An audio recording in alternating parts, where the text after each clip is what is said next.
Welcome in, Ben and Woods, 97.3 The Fan. Quite a morning already out here in Peoria, Arizona. We woke up to some driving rain, some wind. Very, very chilly out here. I look like a defensive coordinator. If you look right now, yeah, you can see. Watch this. Put these glasses on, and I'll be calling defense for the team today. Young Andy Reid. Yeah, young Andy Reid. It's exact. Benny, look at this. Dude, I look just like yes, Andy you do. Reid. Yeah. My with goodness the hat. gracious. Yep. So I thought we were doing mustaches. I guess we're not. I guess I'm the only one that did the mustache. And we're going to have Peter Seidler on today. I didn't want him to feel, alone. So I went ahead and shaved mine last night as well. Welcome in, though. It's good to have you guys here. This is truly today going to be a labor of love. This is very, very chilly. We had to move locations. We've had to jimmy a bunch of stuff around. And, we'll see how it goes. It's very cold. And the wind has died down a little bit. But we do have a space heater that a gentleman was kind enough to put on for us. So I'm Woodsy. That's Paul Reindl. He's our executive producer. Good morning, Paulie. It's a morning.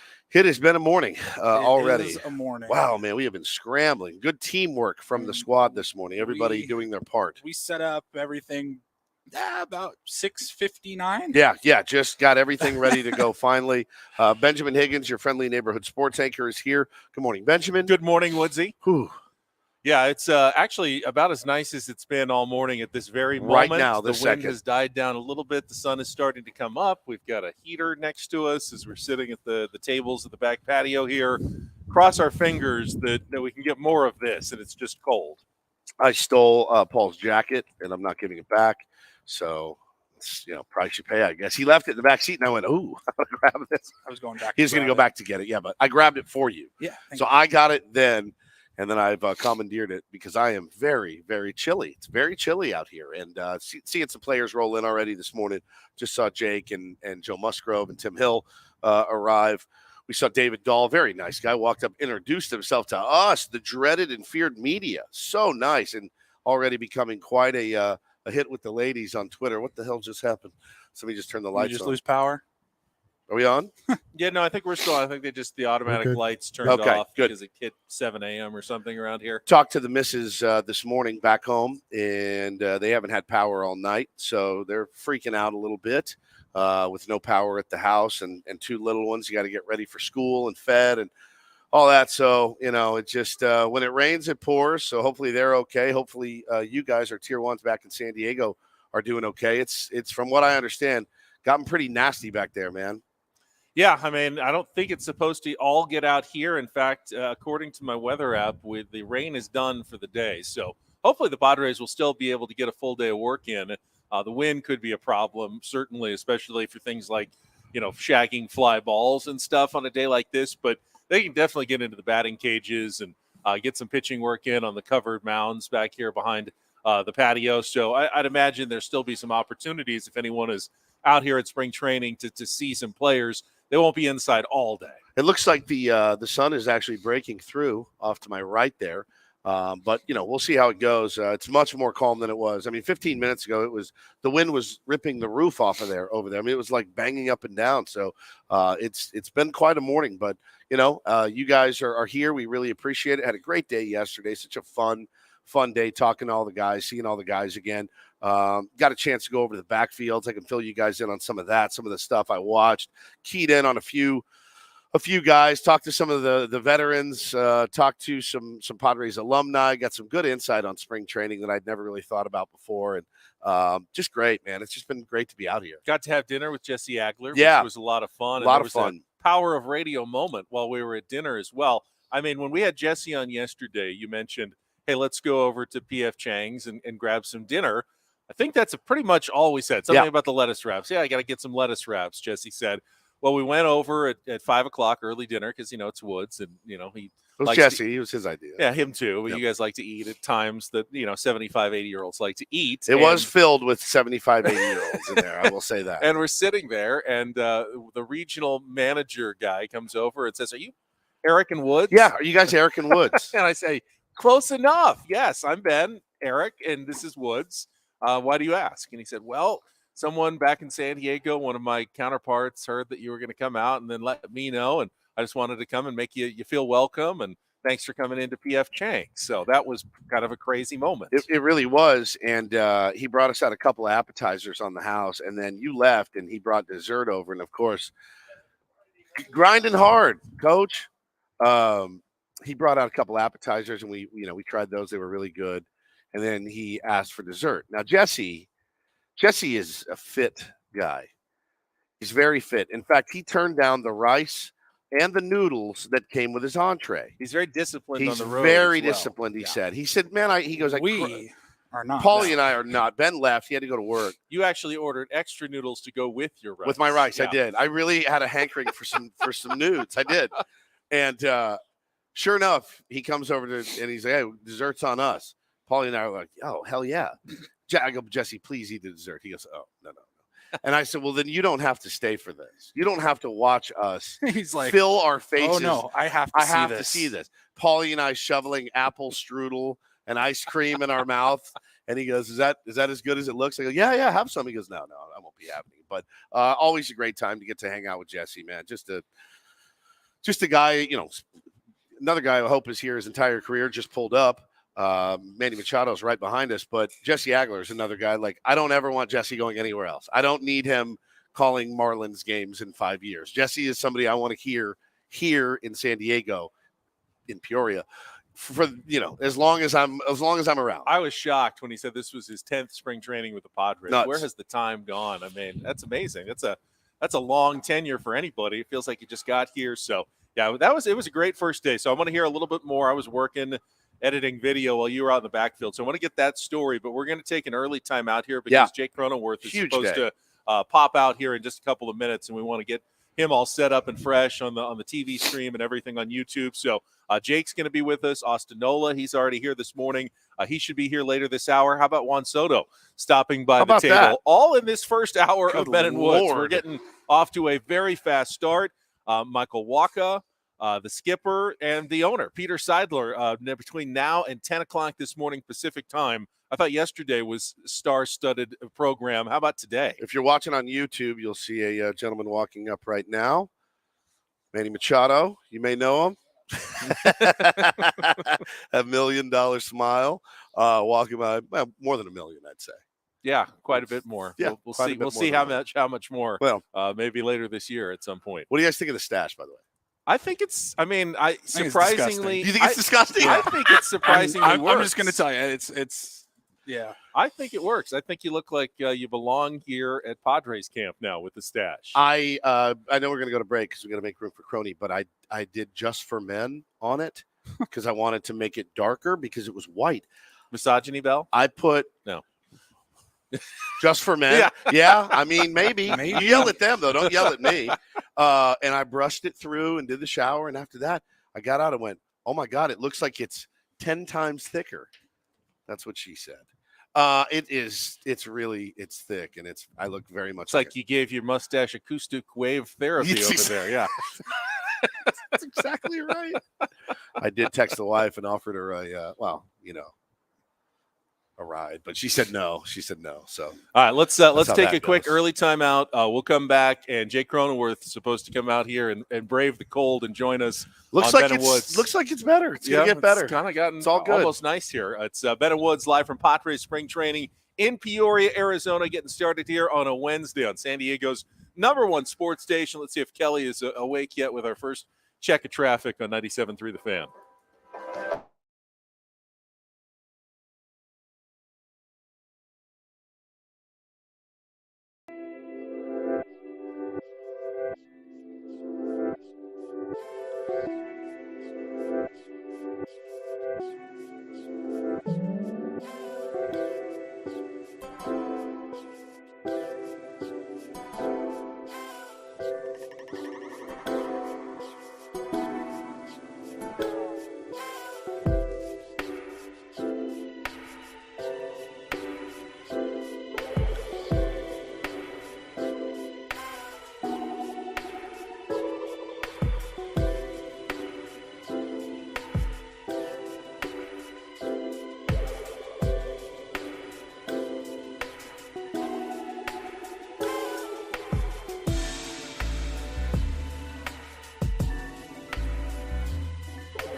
Horses for you. Big announcement yesterday. Band of Horses is going to be playing Gallagher Square, Petco Park, Ben, on September 9th with the Revivalist. I'm very, very pleased about that information. So is that your Daily Ditty choice theme for the week right there? Bands that have played Petco, sure. Sounds good. Let's now do it. We could have let our next guest have the Daily Ditty selection. If we let Jake Cronenworth pick the music for our show, what would it sound like? Yeah, because we got Jake Cronenworth here. Welcome to the Crone Zone, everybody. Morning, guys. It's a little early for that one. It's a little early. You are now in the Crone Zone. It'd probably be old school hip hop. Some old school hip hop, like Paulie. Paulie's an old school hip hop guy as well. I think we know each other well enough now to I can ask you, how's your butt? Everything good? All good. Is it rough? I'm alive. I was like the Undertaker meme where he flies out of the castle. He's back. We saw you yesterday and you had gotten sick. And I said, oh, man, like food poisoning sick? And you said, I don't know, something going around. You go, Jake goes, it was so bad that if I had seen you guys yesterday, I wouldn't have even said hello because that's how bad I was feeling. I was like, that is the most perfect way to describe, guys that you know but you don't really know. Like, I would have just walked on past, which would have broken our hearts, yes. If that had happened. Well, you wouldn't have been the only one. So you're feeling much better. We're back 100%. Back 100%. And how did yesterday go out on the fields? That was great. Get the whole group together for the first time. Mondays is physical and everything, but get everybody together, get everybody out there, and first day of spring training is always like the first day of school. Is this kind of your first full regular spring training as a big leaguer, though, because of the lockout, the pandemic, everything? And I mean, this is kind of your first one almost. First real spring training, which is crazy. That's nuts. Feels like you've been here for a decade. Fourth year, it's my first real spring training. You're like the new guy. So I was we were watching you guys hit yesterday, and you were going up against Morihone, and he was throwing 95, they said. And I was standing there with Mark Loretta, and he shook his hand. He goes, I hate the first day of spring training. He goes, the pitchers are so far ahead of us. He goes, it's brutal. Like the pitchers have all been throwing and they're dotting 95. He had his changeup working. He had his breaking stuff working. And you guys step in there essentially cold, hitting off tees and front toss. And you got to go in there and face 95. But that's how you get ready, right? Yeah. We faced a guy yesterday that was throwing a knuckleball too. So who was that? I think Matt Waldron. Nice. Who also throws like 94, like a really good slider. It's so I was 15 feet away and I go, oh my God, I don't know how these guys do it. I really don't. It was it was pretty special to see. I mean, you see Morihone. What's he look like when you're standing up there against him? Yeah, I mean, I think the biggest thing is like when you first step in there, like after an off season, like if you haven't been taking live at bats, which I don't think most guys do. I think most guys are just working on their craft, getting ready. Everything just looks like a million. But I think it takes like, 3 or 4 times getting up there to kind of get your timing down, and then obviously getting in the games and get your rhythm. And it takes a little longer than it does for those guys. Got Jake Cronenworth here with us, Padres Spring Training in Peoria, Arizona. You've always, defensively gotten ready to play multiple positions. Is there anything different this year with the idea that you'll be at first base a lot? Are you still moving around? What's kind of the plan? I think. Whoa! There goes a camera. There's that camera. Oh, look at that! Oh, that looked That's cool. a good action Did you see shot. That? Jake.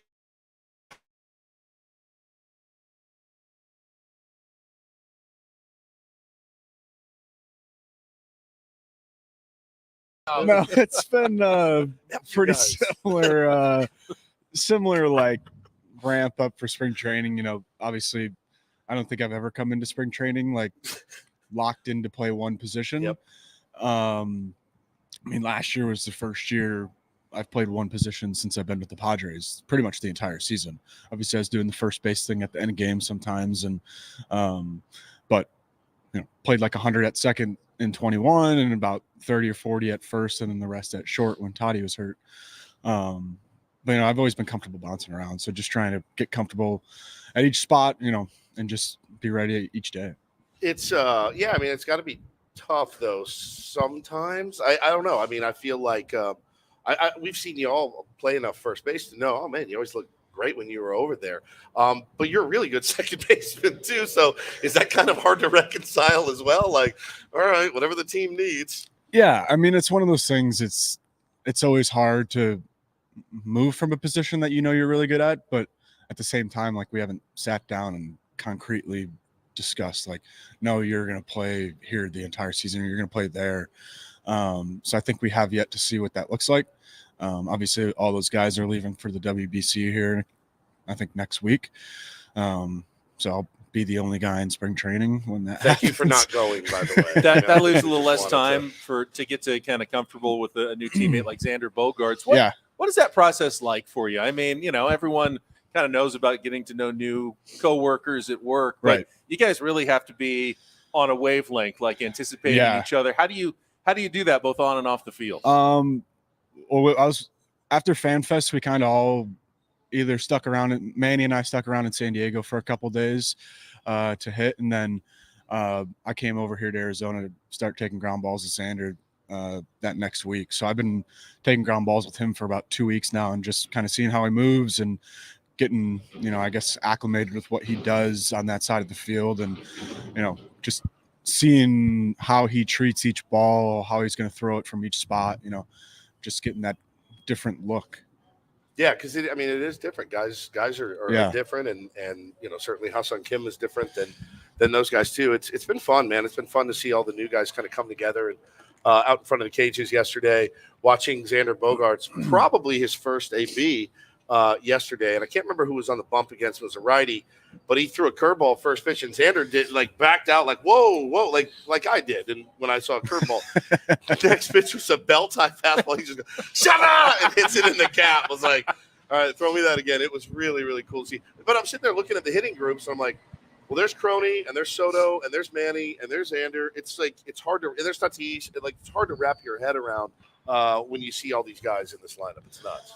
Yeah, I think, last year we had a really good team, and obviously we did some great things. But I think when you look at the pieces we added last year, a piece we're going to add at the end of April, who we missed all of last year, and then you kind of write that down and actually look at it on paper, and it's like, in my shoes, I'm kind of the odd guy.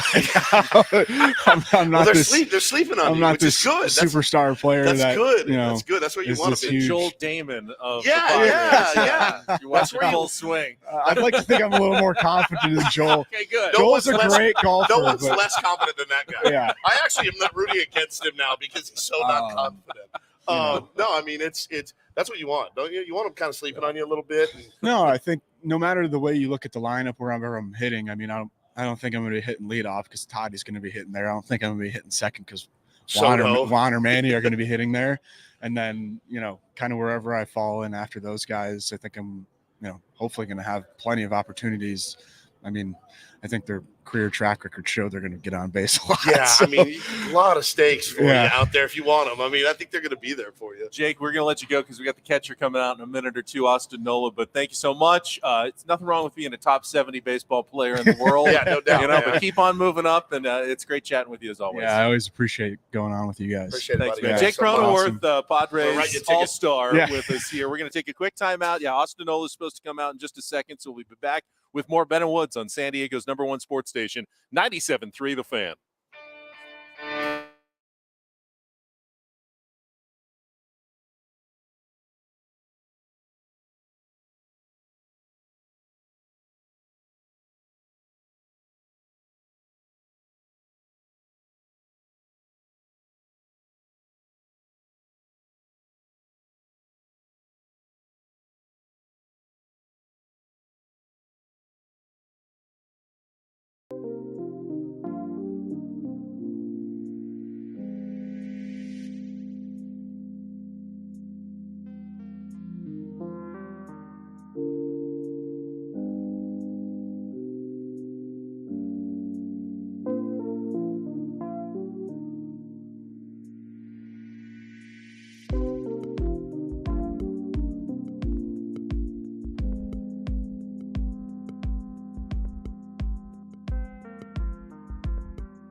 sponsor of our spring training coverage here at Peoria, Arizona. Mattress Makers, natural handcrafted mattresses gives pillows around here. So feel comfortable as they sleep at our Airbnb. As we continue with the great Padres guests here at the Peoria Sports Complex. Joining us right now is catcher Austin Nola. Austin, you ready to catch every single inning of every game this season, just like you did in the playoffs? Let's go. Yeah, I gotta get. It's spring training. It's gotta get the body right. That was pretty remarkable. Yeah, We haven't talked to you since the playoffs ended. It didn't end up the way any of us wanted to, but it was such a fun run to watch, and the fans showed up, and it was as rowdy as I've ever seen Petco Park, or really any park. Austin, it was amazing, and they penciled you in there every single day, every single inning. Was that something that you knew was happening, or did they just check the lineup and say, "Oh, all right, I'm back there again"? Yeah, check the lineup back there again, and just let's keep rolling with it. Whatever I can do to help my team, my pitchers, be an asset to the team. I mean, that's all we're doing. We're just trying to be one game at a time in the playoffs. How hard is it on the body? And is it harder on the body, or is it harder on the mind when you're in those games that mean so much, and every single pitch we're hanging on the edge of our seats? You guys have been through big games before, but the fans are watching, literally, biting our nails, screaming at the TV. Is it harder on the brain, or is it harder on the body? Yeah, the mind. For sure. Mind. Yeah, just the constant, like you said, pitch to pitch, inning to inning, game to game. It's just everything matters. Right? It's exhausted. It's exhausted after the game. Yeah, the body just responds to whatever the mind's saying, and if the mind's calm and relaxed, usually the body's feeling fine. But it's just making those decisions within each at bat is what's tiring. I know one of the things you do especially off-season in spring, you got to get to know new pitchers, new repertoires. How is that process going to work? You got Waka, Lugo, others who are coming in that you may be working really closely with this season. Yeah, I've gotten a chance to catch both of them in bullpens and then Seth and some live at bats. So you get to see how they work and what reacting to what hitters are doing to their stuff and how they like to move around and navigate those at bats. It's interesting and for sure something I got to learn. I was we're talking to Austin Nola here on Bennett Woods this morning. I was on the backfields yesterday. Were you catching Lugo? Yes. He could spin it. I mean, he was spinning the ball. We were talking day one, and there's something in him. I remember watching him in the WBC, and it's kind of where he first, for me at least, burst onto the scene. I'm sure there were people that knew about him and what he was capable of, but you watched him compete in the WBC, and you're like, oh, that's a new look. I mean, he was really, really fighting hard. And then watching him yesterday in day one of live BP, competing again, like no BS about that guy, man. He is I really was impressed. I like him. I mean, fellow Louisiana guy. So, I mean, it's what you expect, right? He was spinning it. He can spin it. He can move it. He's got command. He's got presence on the mound, velocity. The whole deal. Whatever you need, he's got it. Yeah, somebody for, I think, everybody to get excited about. I always keep wondering, your name is Nola and you're from Louisiana. Yes. I mean, was that a weird thing growing up? Not from New Orleans, though. Yeah, I know you're not. No. Yeah, I just keep telling people I'm not from New Orleans. It's an Italian name, but yes, I am from Louisiana. It's not. I mean, I guess you could call it a coincidence. It's just a coincidence for sure. Yeah. So, you won't be catching every single inning this year. That's impossible. Luis Camposano in camp, and he's been up in the big leagues a few times before. What can you do when there's another young catcher to kind of help get him on the right page and able to help this team compete this year? Yeah, we got to work together. I mean, that's how it is catching. I mean, it's all a crew, and we're all working together to help our pitchers. Whatever they need. I mean, that's what we're here for. And he's going to be there with us. So, I mean, at the end of the day, we got to work together and see how we can get these guys the best and get them on and off the field and getting us W's. Well, the dynamics from, every big league player I've ever talked to, everybody wants to be on the field or in the lineup every single day. That's what separates. I mean, so many people that played this game growing their whole lives were like, don't hit it to me. Don't hit it to me. A big leaguer's like, I want it. I want the ball. You give me the AB with the game on the line.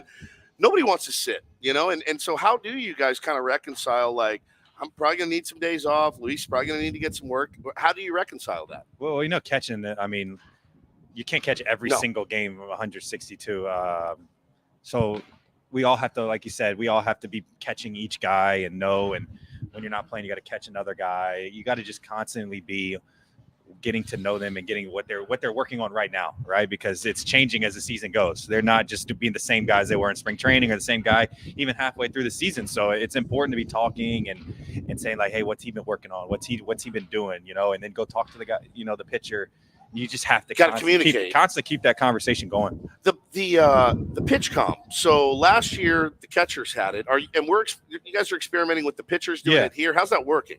Yesterday we did it. It was pretty quick. I mean, like you said, 2 shakes with Lugo, and he was able to just put the pitch that he wanted. Now the pitchers have to get used to the buttons and what they mean. Because like you said, it took us as catchers a little while to know on the fly, like when you wanted a pitch, what was the exact button in that moment? Because you only have a certain amount of time. You got to pick the button. Well, now you have less time. Yeah, so now you got to know the buttons. You got to be on top of what. And pitchers, like I said, they don't really get to look at it like we do. Like I can put it on my and I can calibrate the buttons, but they have it on somewhere where like they might not be able to look down and press the button. So Austin, how does it? I mean, who really calls the game? Yeah, do you get to shake him? I know some catchers will call the game, and the pitchers will just throw whatever's called. I know some managers, coaches, they'll have certain things they want to send into you at times, and now there's the pitcher has the ability to just say what they want. Who's actually calling the pitches in a game for the most part? The catcher mostly calls I would say 98% of the time, and then the 2% the pitcher, will call. Especially if he gets in a really good groove and he's a veteran guy, like he'll have a couple little signs that when you throw the ball back at times where this is what I want to throw. This is what I want to do or next. Head movements or just something subtle, right? That'll just show you like, okay, this is what we want. So now if Lugo, just to use him as an example, if he's on the bump and you guys are in a game and he wants to throw a 2-seamer and he clicks the 2-seam button, but you know that this guy handles the 2-seamer pretty well and his 2-seamer is a little bit flat today and you want him to throw a slider, can you shake him? I'm sure it's a conversation as like a mound visit or it's wild. Hey, you want to throw that? Let's throw it in this location, right? Got it. You know what I mean? Change the location to make that pitch better, right? So if we want to throw a 2-seamer, why don't we just move a little bit farther in? Make sure if you miss, it's at the hands versus missing over the plate. Right. Or if he wants to throw a slider and I want a 2-seamer, make sure we just throw the slider a little farther down. Right. You just kind of play it. You have to go into it because that's what they're convicted in. And that's what's going to work on most of the time when they're convicted. It's so riveting. I mean, it's just riveting to think about all the ins and outs that goes on, just to get one batter out. Do you feel it helps you to have a manager who was a catcher in the big leagues who kind of understands what you're going through, the ups and the downs and the struggles of it? Absolutely. I mean, Bob's been around, caught a long time, and then, has managed a long time. So he knows exactly what he sees, and, he can translate that into simple wording for catchers, which is always nice to have that simplicity. This is how it's done. This is how we're going to do it. And you need that, right? Because sometimes it gets complicated back there, and that's when it gets fast. So simple, slow, precise is always better. That's awesome. Talking to Austin Nola, last one for me. So end of any year, I think no matter what you do for a living, you reflect back on how you did and then how you can get better in the next year. And for you, when you look back on last season, what did you take into the offseason and say, all right, I mean, I was happy with this. I could do better. What were you kind of working on for this year? Always working on my bat, always trying to improve my hitting and then improve every part of catching, like, the blocking, receiving, throwing. You just focus on more of the fundamentals of the game rather, and you let, the intangible stuff as you get into the season, grow. But hitting for sure, getting good barrel a little bit more in the gaps, and then throwing, receiving, and blocking. Like you just focus on those 4 for me. Do you think the shift rules will help you in particular?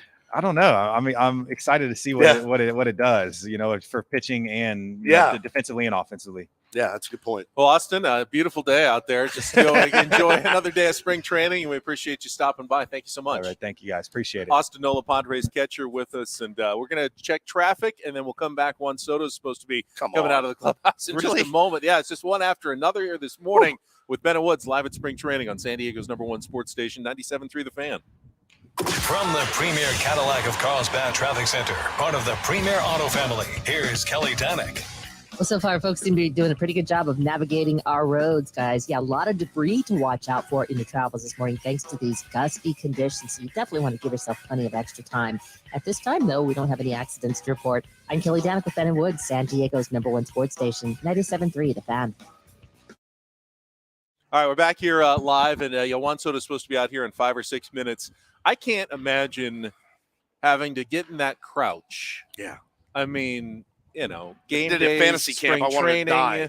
It's just impossible. getting down there and having to, that's basically your state of being, a quarter of your life. You're sitting down there. I mean, just the physical toll it takes to be a catcher. I mean, every player there's a physical.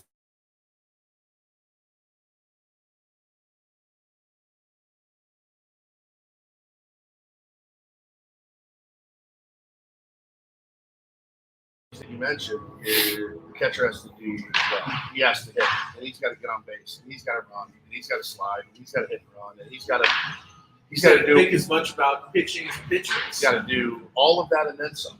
And I think catchers.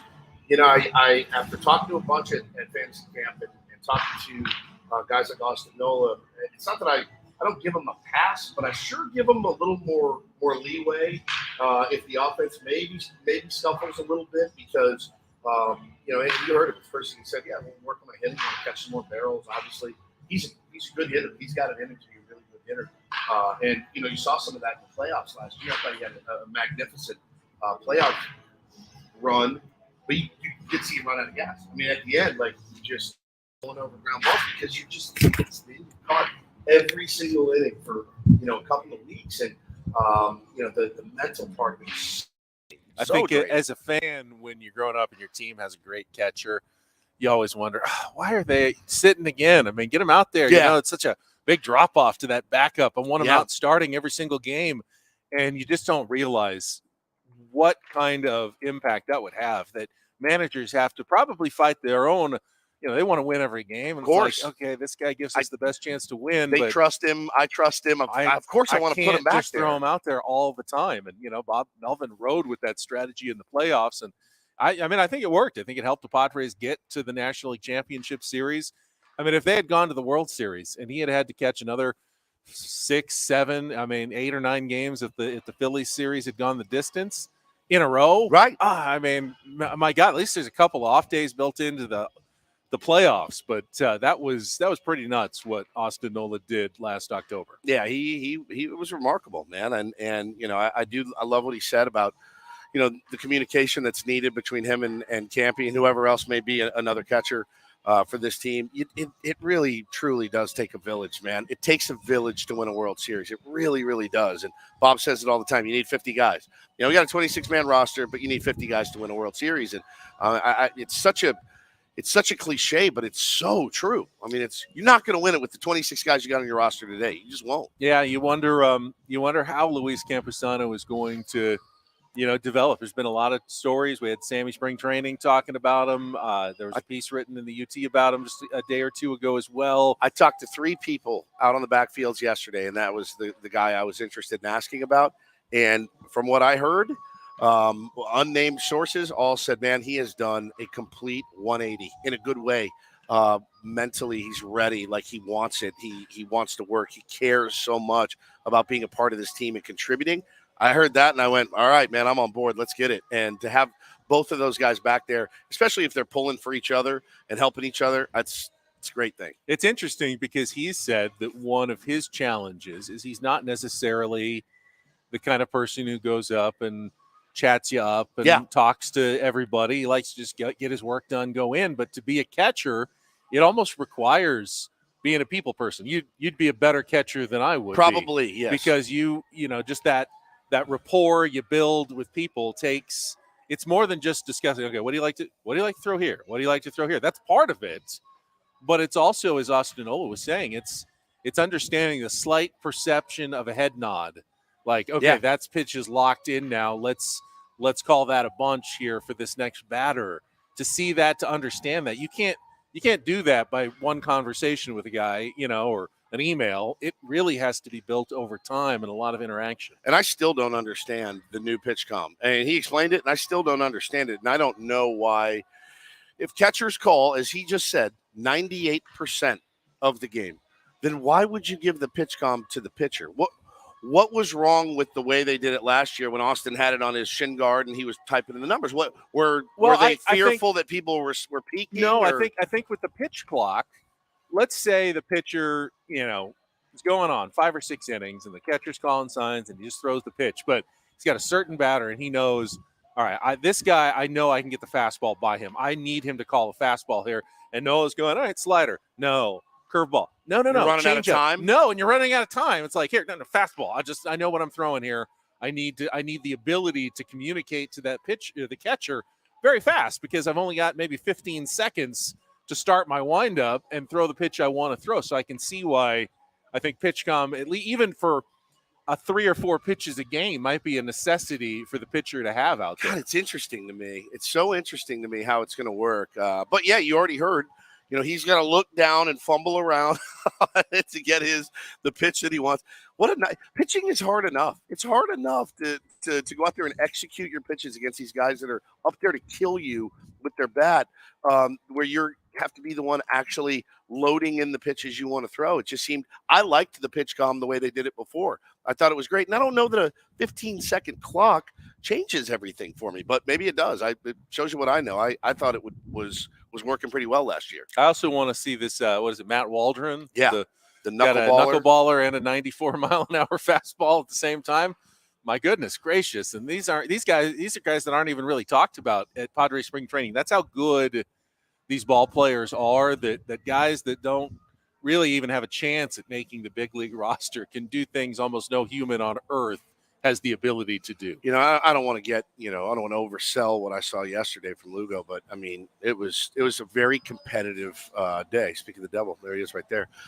He looked really, really sharp, man, and looked like, yes, these are my teammates, but I'm going to get you out. And he was moving the ball all over the place. It was pretty dirty. Yeah, I mean, he's known for obviously his curveball and how he, is able to spin it. But these guys, you can't just rely on one pitch. You have to have other parts of your repertoire to be a big league pitcher. You guys like Boy George? Sure, why not? Yeah. Here comes Juan Soto behind God. you. I know Juan you're going to get Soto's nervous. coming. Try not to, like with AJ Preller, when you get a little nervous. Only AJ gets me. Juan Soto's not going to get you. You're going to be No. sitting right next to him in about 10 seconds Very here. strange. One of the best ball players In the on world. planet Earth, about to sit down at the table here at Padres Spring Training with Ben and Woods. Let's say a big hello to Juan Soto, the San Diego Padres. Juan, it is great to have you on. It's great to have you at Spring Training here with the Padres for the first time. Thank you. You need to borrow these? It's pretty bright. Well, thanks for sitting down with us, man. I know you guys are busy. Got a chance to see you hit a little bit yesterday. How were you feeling in there? Very good. It was pretty good so far. It's been great. I love it. Hold on, we got that. we got to unplug one mic and plug in the other one. There we go. You're good. No, you're good. Now we're ready. It's all the guy who's supposed to be the professional over there that's having the problem. we live? Yeah, we are live. Let's Juan Soto. There he everybody. is. We'll start that over. All right. How did yesterday go? First full squad workout. Get to swing a few live ABs. How did it feel? Oh, it was great. The team, the energy that we bring in, it's just great feeling. Everybody feels good. So right now, it's just great feeling for the team. I saw your work in the offseason. Did a lot of work, working on your body, working on your swing. When you looked at how last season went, when you went into the offseason, what was something a couple things you wanted to key on for this year? I mean, everything. I always try to improve in every spot of my game. So even if I don't have my best year, I just go out there and try to get better in everything. Defense, running, and definitely my bat. So for me, it's working in every little thing. Just try to get better in every spot. Well, what do you think your best year might look like? Because not your best year is Was still really good. All-Star 5 to 7 WAR, and that we call that's not even the best year for Juan Soto. What do you think is your best year possible? I mean, you see the things I've done in the past. You see it 2021 season. It's just something that the 2019 season. It was a great season too. For me, just stay consistent. That's what I look in a great season. Just stay consistent and keep moving forward every game, every at bat. That's what I look for a good season. Watching your eye at such a young age, the ability that you have to get on base, not easy. This is a sport now that strikeouts, they say, well, strikeouts really don't matter as long as you hit the ball out of the ballpark, as long as you get some doubles and, how high he has. For you, though, your ability to get on base, where does that come from? Were you born with that, or is that something that you worked on your entire life? I mean, for me, it's been always right there. I know if anytime I'm in base, I'm doing damage. So for me, that's one of the most important things in the game. Just make sure you get on base. You know, everybody loves homers. Everybody loves extra base hits. But at the end of the day, you won't do that in every at bat. You're probably gonna do that in 30, 40 at bats out of the 600. So I wanna get on base as much as I can because I know that doubles and homers are gonna be there. And the guys that you have around you, too, certainly are going to be able to help with Manny and Tatis and Xander Bogaerts, Jake Cronenworth. You got to feel like if you get on base, you could score a tremendous amount of runs this season, and which ultimately will help the team win a lot more ball games. Yeah, definitely. Every time I'm on base, I'm just looking to score. I don't know that big speed guy, but definitely I can score on a ball in the gap from first. So for me, it's huge to get on base and to help my team as much as I can. Talking to Juan Soto here at Padres Spring Training with Ben and Woods. People are talking about the pitch clock and the pitchers moving faster, but batters also have to be ready. And for some reason, your name always comes up. You know, he gets out there, he does the shuffle, he gets back in the box. Any issues on that? Have you kind of been practicing getting in the box just a little bit faster? I think I won't have any problem. I will be ready to go. If you see, I'm one of the guys that I like to take my time, think what I'm gonna do, what they're gonna do against me. But definitely this year is gonna be a little different. But that won't affect me. I will be ready to go in every pitch and every moment, and be ready to fight. That's one thing I've always heard about you. When the Padres acquired you, we're talking to Juan Soto here. Talked to some people that covered you in Washington, and they said, "I'll tell you, man, the guy works on every pitch. You don't take pitches off. How hard is it to stay?" You know, let's say you're down 7-8 runs, but, you know, listen, you never know what can happen in the game of baseball. How hard is it to stay mentally locked in, you know, in the dog days of August? It's 105 degrees down there. You know, maybe you're in a rough skid. How hard is it to get locked in every single AB? I mean, for me, at the end of the day, for me, that's the fun part of the game. And if I'm taking off the fun part of the game, I'm not enjoying the game as much as I want to. So that's why I'm going out there and take every pitch, every swing, every at bat. I never give it away because that's my fun part. That's my part. I take it personally and just go out there and try to do my best. That's why I don't take my eyes out of the ball. I don't give it away. I just try to keep grinding and keep fighting. And like I say, just try to get better every at bat every day. I know you've said you've got 2 years before free agency, so you're kind of just locked in on worrying about baseball at the moment and not about a contract extension. We've seen some talk with Manny, obviously, and an opt-out at the end of the season. Is that something you worry about, that the attention will shift because people want to talk about, oh, where is he going to be in 3 years? What's going to happen? What kind of contract is he going to get? How do you deal with that? No, I just let my agent to work with it. I'm here to play baseball. I'm just gonna keep playing baseball. I let Scott to do all the business part, and he will let me know what's gonna be the best. I've heard he's pretty good at it. I think so. Does he do radio, guys? Yeah. By any way, is there any way we could catch a meeting with Scott Boras? No, it's been a pleasure, to watch you play. Now, and Bob, and you have said as well, you'd be moving over to left field. How's it been so far? Taking fly balls out there, feeling pretty good? It feels pretty good. I've been there before, so it's not really strange for me. So I'm just going out there and try to do the same thing I did in 19 and 22, and it just go out there and play. I've been there. I know how it works. It's just a little different stuff that I got to do is shift my mind and just go play. Well, if you can handle today, the wind's supposed to be kicking up, and I know the sky here in Arizona is about as tough as it gets. This might be the hardest day out there in the outfield. Yeah, definitely, but it's going to be all right. Well, Juan, we really appreciate it. It's nice to get to know you a little bit better, see you here at a full spring training with the Padres. Good luck this season, and we're going to be rooting for you. All right, thank you, guys. Appreciate it. That is Juan Soto of the San Diego Padres, one of the best in the business, with us here on Ben and Woods. And all guests appear on our Premier Chevrolet of Carlsbad fan hotline. Save money the right way with Premier Chevrolet of Carlsbad. Visit them today in the Carlsbad Auto Mall. Chevrolet, find new roads. What a first hour of the program. Jake Cronenworth, Austin Nola, Juan Soto, and still to come, over the next 3 hours, we're going to have Michael Waka stopping by. Bob Melvin and the owner, Peter Seidler, made a lot of headlines yesterday, will be with us in our final hour of the program. So you ready for this? Good first hour. Yeah, buddy. good first hour. That mustache is it's the magic mustache right there. It is kicking right now. All right, it's Ben and Woods on San Diego's #1 sports station, 97.3 The Fan.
With you live from the Peoria Sports Complex. We're on the back patio. We actually moved from the table where we were yesterday because when we got here this morning, it was covered in rainwater, and it was raining, and the wind was howling, and it was very, very cold. But actually, now an hour later, the sun is peeking through, and while it ain't warm, not so bad anymore. It's actually a decent morning here in Arizona. Yeah, it's a little nipply out here. Yeah. The sun's coming out. Got my my hat on here and my stash just for men. You ever do color anything? You ever I color have anything? not colored anything People yet. think you color They your do. hair. They've said it for years. I have very few. I've been fortunate to have very few gray hairs. Whenever I see one on my head, you just usually yank I it? have Shelly just yank it on out. I know they say you can't do that forever because then you'll end up with no hair on your head, but for now, it served me okay for the first 47 years. I actually think you look pretty good. Yeah, with the Matt Carpenter, Peter Seidler mustache. I could lose the Paul Blart comments, but other than that, I think it's all right. That's not your fault that they came out with that movie. There's been another name in the mentions What as is well. What? Oh, this one? Did he play football at Miami? How'd you know that? I just saw that. All right, if that's the case, then we're going on a meth diet this afternoon. I'm not eating again. So we didn't get to any of our normal features yesterday, but we do have to at least give the opportunity to win some prizes on Ben & Woods. It's part of the deal, including our grand prize getaway to Las Vegas. So in a couple of minutes, we're going to play Take on Woods for the first time this week. So if you'd like to call in, Italian Paul back there will take your call at 833-288-0973, and you can get in the queue to be our contestant this morning in our 5-question musical trivia challenge. Woodsy will just have to take off his headphones and walk away, and then he'll come back. And bad streak lately too. And yeah, he's lost a few times this month, so you can qualify for that 2-night getaway to Las Vegas. Again, if you want to be our contestant, call in 833-288-0973. 833-288-0973. We're probably about 4 minutes away from the game, so get in quickly. Put the jacket back and take on. on Just Woods. when it gets that is a coming up in paper-thin just when sweatshirt. it gets warm, I'm like, ooh, a little toasty. I mean, Even I'm layered up. I got it jacket. is like bipolar out here. Pullover. I got shirt under this. I've got layer after layer today. I have an Under Armour under Like a this compression. Yeah, like a compression. If I lose a bet, maybe I'll walk around in that on the backfields. If you lose Take on Woods, do the rest of the show. Oh, imagine interviewing. Hi, Peter Seidler. Hello, Mr. Seidler. Yes, I'm in a very tight Under Armour with this mustache. God. Peter's like, you know what, guys, I'm good. I'm good. I'm fine. So fine. Technically, this is all his, so if he just wants you off property, I think he all can he just has do to it. say one word and we're all gone. So yeah, Excited to talk to him. Such a great day yesterday on watching the guys on the backfields and watching Tatis get an AB against Morejon, and just the competition, friendly competition amongst the guys already, and watching guys just pumping yesterday, man. A couple guys I'd never even heard of. Saw some younger guys on the backfield. Saw some Tirso Ornelas back there as well. Still just a unit of a man.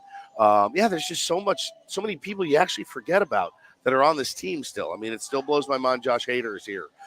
We don't talk about him enough, I don't think, for as good as he is at what he does. Yeah, we don't. He'll be a free agent at the end of the year as well. Somebody made the point on Twitter last night, like, why aren't we talking about extending him for a few years? That could be really good for this team. And, was the Suarez signing just everyone writing off any chance of retaining Hader? We got Suarez he's waiting now to be the closer. He's the closer in waiting. But it's like, well, if you can get Hader and have Suarez as your setup man for the next, let's call it a 3-year extension. Seems like Josh is really happy here. Like, very, very much fits into the team. He's messing around with them every day, doing the question of the day, having a good time. Always got a smile on his face. It means nothing. The guy wants to get paid. One of the best closers in the game. It's so tough because the argument where you don't want to spend tons on a guy who's going to pitch 60, 70 innings over the course of a year just doesn't seem like an efficient way to go until you need 3 outs in the 9th inning and you're having trouble finding a guy ask the Brewers who can get that done. And all of a sudden you wish I wish we had invested a little bit more in our closer at that point. So yeah, it's a dilemma. I certainly think Robert Suarez will end up being a really good closer in Major League Baseball if it's the Padres who give him that opportunity. I like what we've seen so far from him, and my guess is that is the long-term plan here, that he'll spend one more year as a setup guy and then probably transition to that closer role, unless it's Luis Garcia takes it away from him because he's here as well. But there hasn't been much talk about sticking Hader around for a while. Speaking of the devil, he's right behind us. Huh? He's walking up. It's definitely here now. And Yep. Ask him right now. Hey, you can stick around? Yeah. Want to stay here? We have not interviewed him yet, have we? I don't believe we have. I don't think no. we have. Huh. Bon Jovi just blaring in the background. You can't work out to nothing. I guess not. But I remember my first spring trainings. There definitely was not music blaring. It was just a quiet, you hit the crack of the bat and the ball popping in the mitts. But now, just like on the golf course, you hear music. Yeah. You hear music at spring training. It's become a lot more ubiquitous. They had it pumping out there yesterday, watching those guys throwing pens and getting those ABs, man. It was jamming. You couldn't even hear yourself think. I wonder if they do that for a reason. Like, hey, focus. Try to focus, get above the noise a little bit, or if they just like their music. I mean, that's really, nothing really loud. compared to what it's like in a major league game No. with 40,000 people and the music and everything going there. So I wonder if they don't even notice that it's playing. People we're commenting right now about Josh Hader and being extended, and I mean, I'm not against it. I mean, he's one of the best in the business. The great Nabil Krismat walking by. Good morning. How you doing, buddy?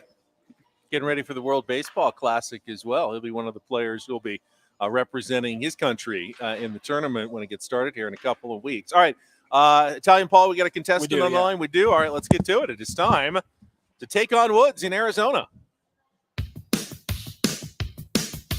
It's time for Take on Woods. Take on Woods. Woods. All right, we've got Ollie as our contestant today. And as always, we're playing to qualify for our monthly grand prize drawing this month. It is a 2-night stay at the Westgate Las Vegas. Spa treatments for two at Serenity Spa and a VIP pod at the Westgate Superbook. The Westgate Las Vegas Resort and Casino features newly designed premier rooms, part of their $70 million room renovations, home of legendary Vegas fun. Must be 21 or over. Gambling problem, call 1-800-522-4700. Ollie, how you doing today? Doing good. All right, so you're going to get 60 seconds to try to answer as many of our 5 musical questions as you can, and then you'll get your score. We'll bring Woods back.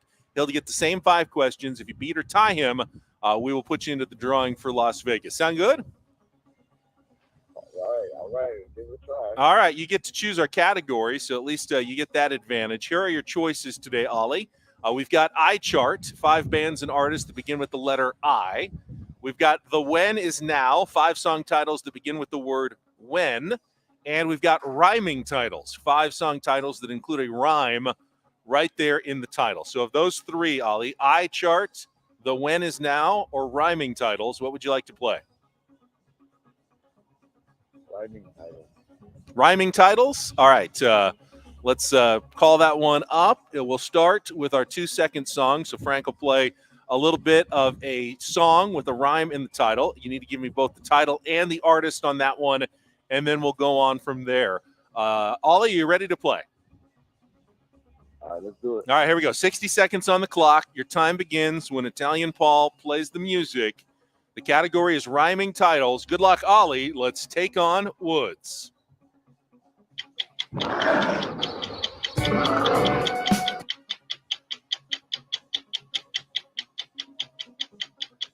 You can pass if you want to. Pass. All right, the Houston Astros were coming to the plate in the top of the 9th inning on July 25th, 1998, when this song played at Qualcomm Stadium for the first time. Pass, please. Cisco had a sensation in 2000 when he released which song off his debut album? Song. Correct. Which 1957 Little Richard classic features the lyrics, wop bop a loo bop a lop bomb bomb? Zippity woo wop. Madonna's Feelings for Sean Penn inspired which title track from the singer's 3rd album in 1985? Pass. All right, give him a little more of that 2-second song, Frank.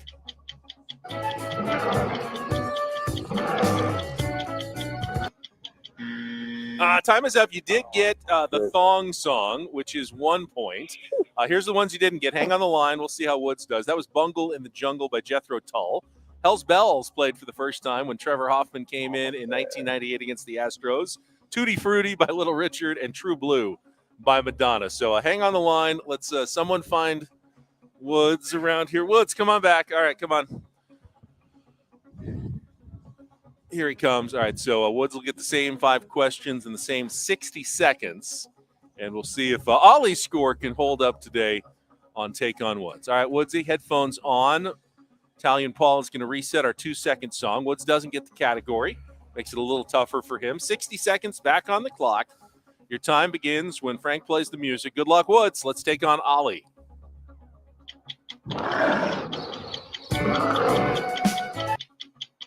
Pass. The Houston Astros were coming to the plate in the top of the 9th inning on July 25th, 1998, when this song played at Qualcomm Stadium for the first time. Hell's Bells. Correct. Cisco had a sensation in 2000 when he released which song off his debut album? The Thong Song? Correct. In which 1957 Little Richard classic features the lyrics, Wop Bop a Loo Bop a Lop Bomb Bomb? Tutti Frutti. Correct. Madonna's feelings for Sean Penn inspired which title track from the singer's first album in 1985? Third album. Live to Tell. Incorrect. Go back to our 2-second song. No, I don't. Nope. That's it. That's it. They're done. 3? Yeah. 3 is a winner. 3 to 1 today over Ollie. That was Bundle in the Jungle by Jethro Tull.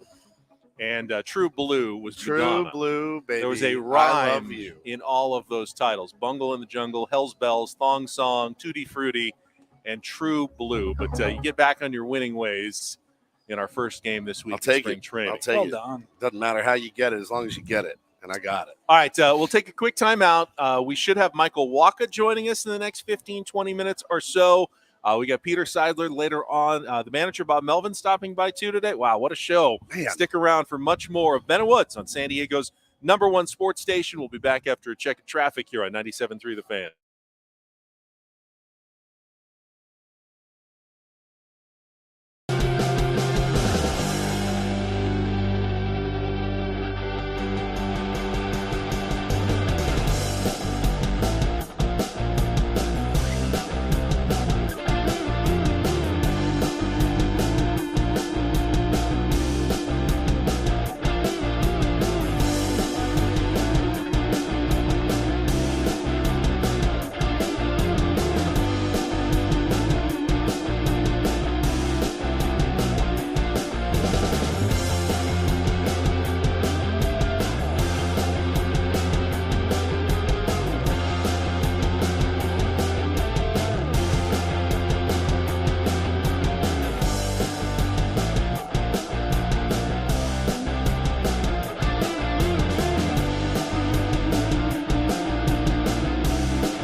Complex. Our man Peyton, one of our tier ones. You live in the area?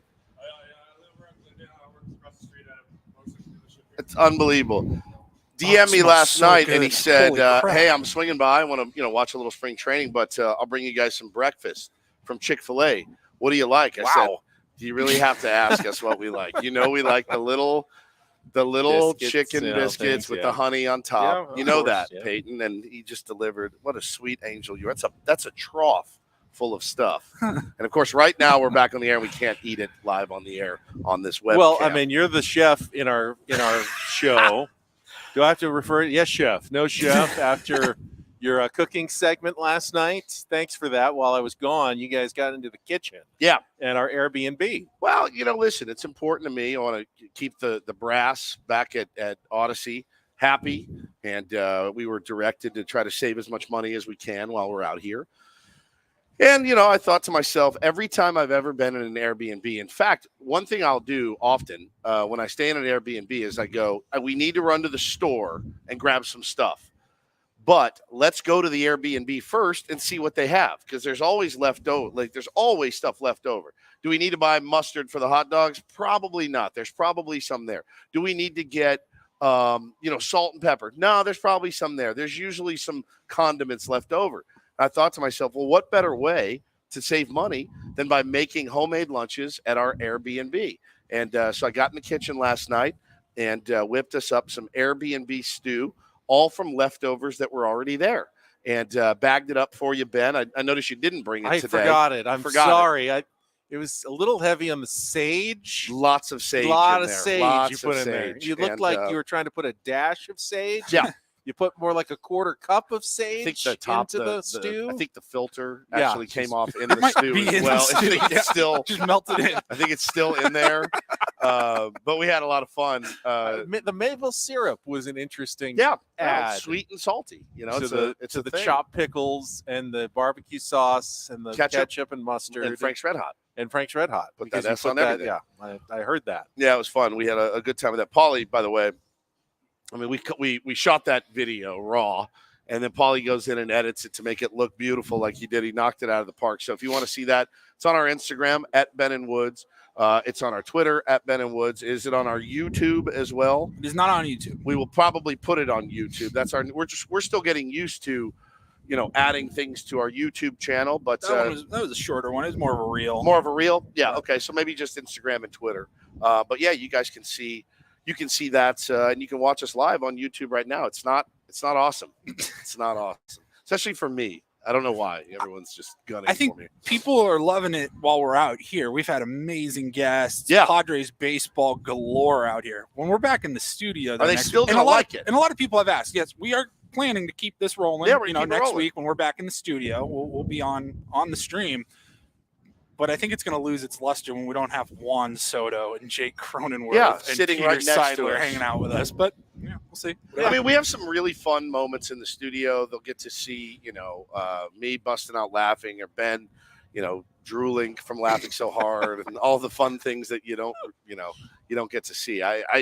It's really the way that it's supposed to be right now. It's kind of what we need to be doing, and fought it for a while, but now I'm going to embrace it fully, just like this mustache. Well, people love weather coverage as well. So I think part of the allure is just watching us kind of suffer in the cold. It is the wind out here. It is. While you're comfortable, maybe in your home, getting ready for your day, you can watch us outside being idiots sitting here and freezing to death. So many of our beloved friends and family back home are without power. I just texted Hannah.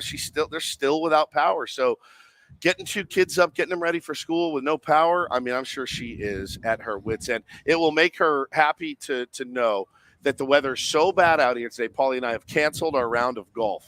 That's how you know it's too much. It's freezing cold. cold. FEMA. I mean, yeah, come on. it is. It's the freezing disaster cold. has been declared. Woods and Paul cannot play golf this afternoon. I mean, we could. Frustrating enough for us without a 40-mile-an-hour wind and bitter cold. I can see us lasting about 20 minutes before one of us. It's a great shot that the wind blows. Get out of here. 40 yards out of bounds, and we're like, you know what? Screw this. We're gonna get angry. Let's just save us that anger. We're gonna go home after this. I'm gonna get back into bed in a nice, cozy, warm bed. Well, you wore yourself out so much last night cooking that I don't think you made it to the end of the Aztecs game. I didn't make it to the beginning of the Aztecs game either. So funny. You tell me. So I flip on my phone at 8:00 when the Aztecs game is supposed to start, and it says it's not there yet. I'm going, I wonder if maybe the game before ran long or something, and that happens, and it starts 5-10 minutes later, but then it's like 8:20, 8:30, and I'm going,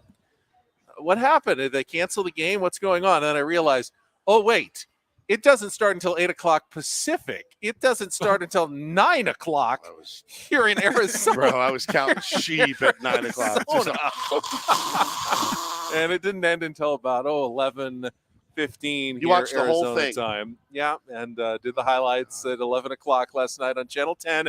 They won 77-58 over Colorado State. It was never really in jeopardy. They had control the whole way through, up by 16 at halftime, and kind of kept the lead at around 20 plus for most of the second half.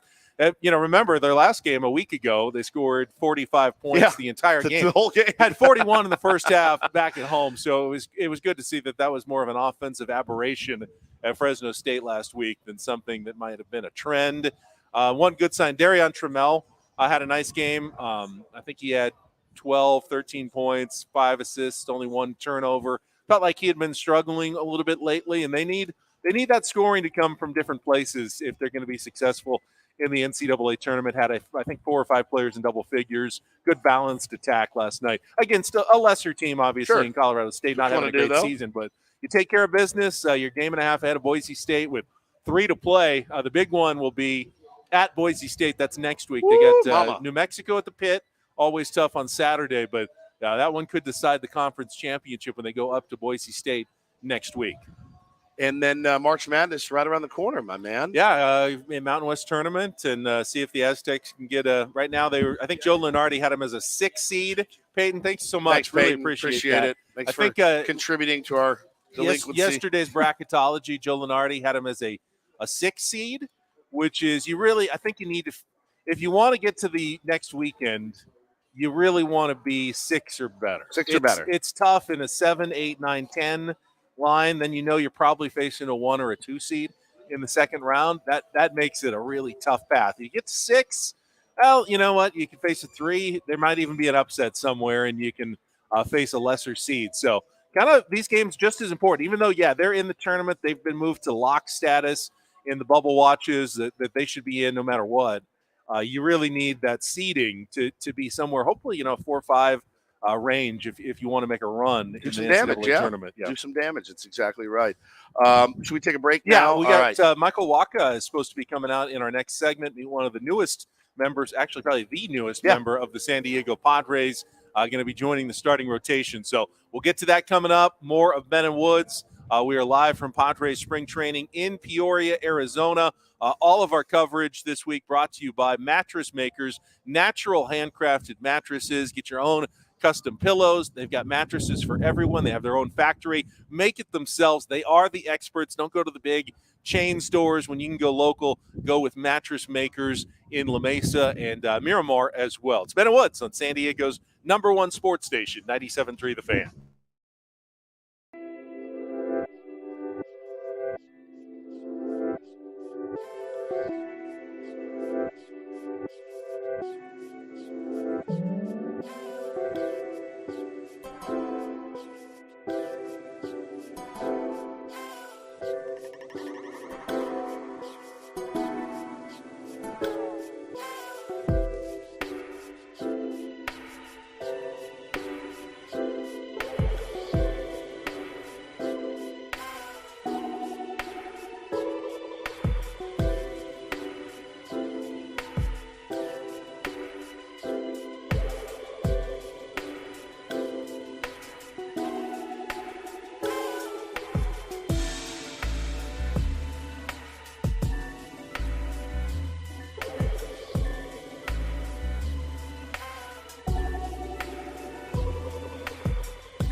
97.3 The Fan, live from Peoria, Arizona.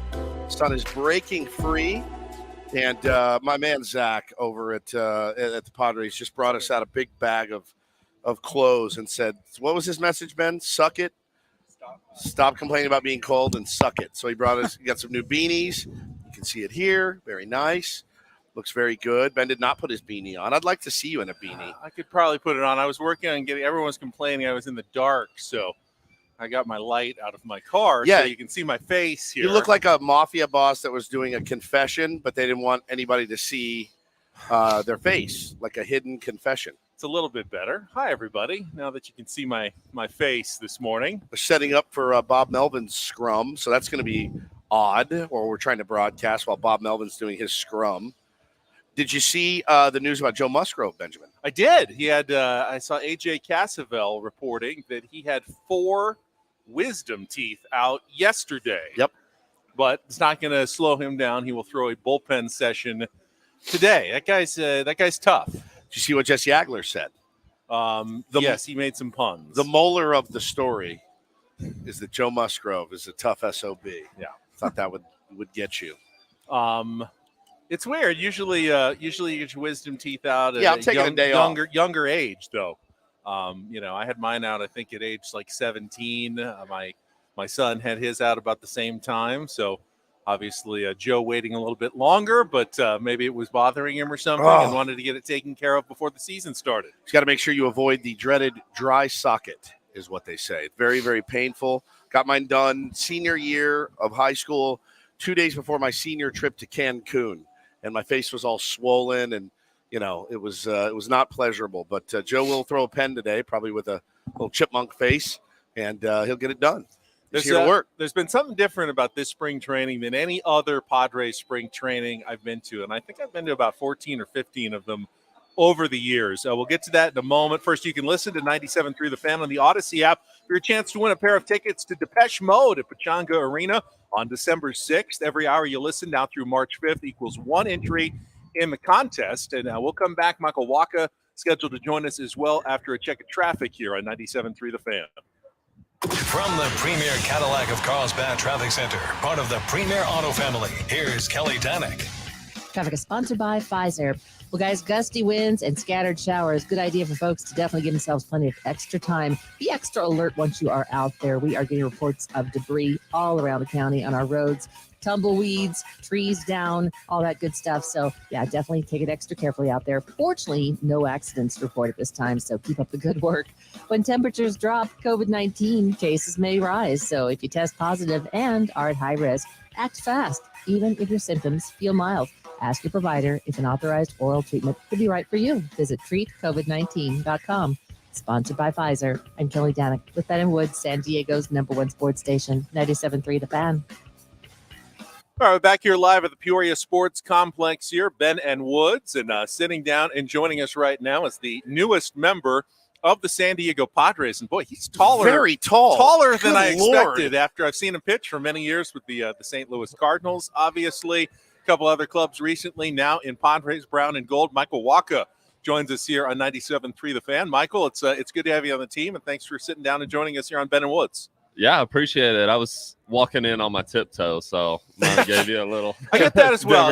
Can we call you Stretch? Yeah, right. I'm right. like 6'3.5", and I'm on TV, and every time someone meets me, they go, "Oh, wow, you're so much taller than I thought." I guess TV takes a couple of inches off. Do you get a lot of people say that though? You're taller than I thought. Most definitely. Yeah, fans and stuff, around the ballpark. Whoa, didn't realize. I'm not kidding. I thought I've watched you pitch for years. I'm like, he's about 5'10", 5'11". Yeah. Oh, come on, give me at least 6 foot. Please, I swear. But come on, that's funny. Michael Waka joins us. Great to have you on the team. Probably walk us through the process of the off season for you. Probably had a lot of suit. The rings a bit. Agent calls you. What about these guys? Like, you don't have to name names, but how many offers were you weighing at the time? I mean, I would say this was been probably the most interesting offseason of my career. I've been a free agent the past, I guess, 3 or 4 years now, and had just been signing these 1-year contracts. So this offseason, coming from Boston, I was just looking for a little multi-year, 2-year or something, and wasn't really getting too many people coming out and really interested in that. And so, it kind of lasted a little longer than previous off seasons where I'd signed in November, early December. This one kind of dragged out all the way into February. And towards the end, there was definitely some teams there that were going back and forth. But as soon as the Padres reached out and showed some interest, I knew that this was the club that we were going to try to get something done with. Well, I'm sure you did your due diligence with Skip Schumacher, who's a friend of the show and former coach, and we did our due diligence with him about you and had nothing but glowing things to say. Playing in the Cardinals organization as long as you did, we always used to, kind of bust his chops about the Cardinal way because it's a different thing. He said it's a real thing. It's a way guys carry themselves. It's a way you handle your business. What can you bring to the San Diego Padres just from your experiences in the past? Yeah, no, I feel like I've played with a lot of really good players that know how to handle themselves in the big leagues, how to be professionals, how to have a long career. And so not only did I watch from, afar, but also was able to pick those guys' brains and understand how they've been able to do it so long, how you've had so many good seasons, winning seasons in that organization. And so, just taking things from those guys and in your preparation and your work ethic and just how to carry yourself off the field as well, how to be a professional in all sense of it. And, I'm here to come here and compete and help out as much as I can in whatever ways. And if that's helping out a young guy or something to help with their programming or help with their routine or something like that, I'm here for all that. Talking to Michael Waka here on 97.3 The Fan. Was that part of your decision-making process to come to the Padres, that there's actually a few guys from the Cardinals, obviously Matt Carpenter's here, Mike Schultz, part of the organization. I know I'm missing a couple of others, but a little bit of familiar faces for you. Yeah, that was definitely one of the reasons for sure. Yep. Schultz reached out, Alan Craig, old teammate. Yep. He's in the front office here. Carp, kind of gave his, 2 cents on what he had seen and over the off season and stuff, and kind of filled me in there. But having those guys kind of on my side, talking me up a little bit was huge, and really appreciate those guys. Is the other reason because you didn't want to potentially have to face Tatis, Soto, Machado, Nelly Cruz, Jake Cronenworth, list goes on and on and on. if you ended up signing with Xander Bogaerts, I mean it's you got if you're the starting pitcher, and you are a starting pitcher, and you got the Pods that day. Yeah. You're a competitor. You're like, I can get anybody out, but there's got to be a little bit of doubt in the back of your mind. Is okay, this could get rough, and it could get rough in a hurry. Right. No, there's whenever you look at our lineup, there's no weak spots. There's no, all right, hey, these are our automatic outs here that we've got to get through these guys. It's the deepest lineup I've ever been a part of. It's basically an all-star team. It seems like in that lineup, and so it's an awesome thing as a pitcher. Having that run support, we always love that. And not only can these guys swing it, but they can play some really good defense behind us as well. Pretty good gloves back behind you. 100%. Get it on the ground and see what happens. Yep. Fill up the zone and let the boys play behind. That's it. So we were here last year at this time, and there was some talk about a 6-man rotation coming out of the lockout, and Bob Melvin seemed a little like, I don't know about that, old school guy. And they went with it for a while, and all of a sudden, the pitchers started saying, yeah, I like this new routine. Bob started going, yeah, I can see why this is working, and there's been talk about it again, at least at the beginning of the season this year. Do you have any experience with that? What are your thoughts on potentially that extra day of rest between starts? Yeah, I've never been part of the 6-man rotation, but obviously with some off days, mixed into the schedule, there's times where you do pitch on that 6th day, and from my experience, that extra day goes a long ways. It's just any day that you can get extra, I feel like it's really nice. And there's obviously too much rest where there's multiple off days in a week, and you're pitching on the 8th day or something, and that can be a little too long from getting out there and staying sharp. But that extra day, I know from experience it goes a long ways and can keep a lot of guys healthy, I believe. So have you had a chance to sit down and kind of go over your repertoire with Austin Nola, Luis Campusano, and what do you see from those guys? You obviously threw to one of the best to ever do it in Yadi Molina, and the guy still was getting it done, always, and it's certainly going to be different, communicating and with these guys. But tell us a little bit about how it's been with your catcher so far. Yeah, I mean, that's one of the things as a pitcher, you got to have that, I guess, relationship where, hey, it can be built up as the season goes and everything. And, I feel like that's a really big, important thing is making sure that pitchers and catchers are on the same page and have that relationship. And so those conversations started day one. As soon as I met them, it was like, hey, let's start talking repertoire. Let's start talking sequencing. Hey, getting those talks started early, I think will be a huge benefit for us. What made a guy like Yadi so different? What made him, who he is? I mean, I think his experience back there, playing so many years. By the time I got to him, he's seen everybody in the league, and he knows all the scouting reports and everything. And so there's a lot of trust in him back there. I mean, there's a lot of things that he did really well. I know that he just retired and stuff. Can't believe that. But, yeah, I mean, just completely shut down the running game. People just wouldn't even run on him, which was great that we could just focus on throwing strikes and didn't have to really worry about those guys on base. But his work ethic and stuff, not only was he looking at the starting pitcher that he had to face that day in the box, but he was looking over that whole lineup just as a starting pitcher would do and preparing that way. Michael, you've probably been pitching 20 years since Little League of your life, and that whole time it's really been at your pace. You get the ball when you're ready to throw it, you throw it.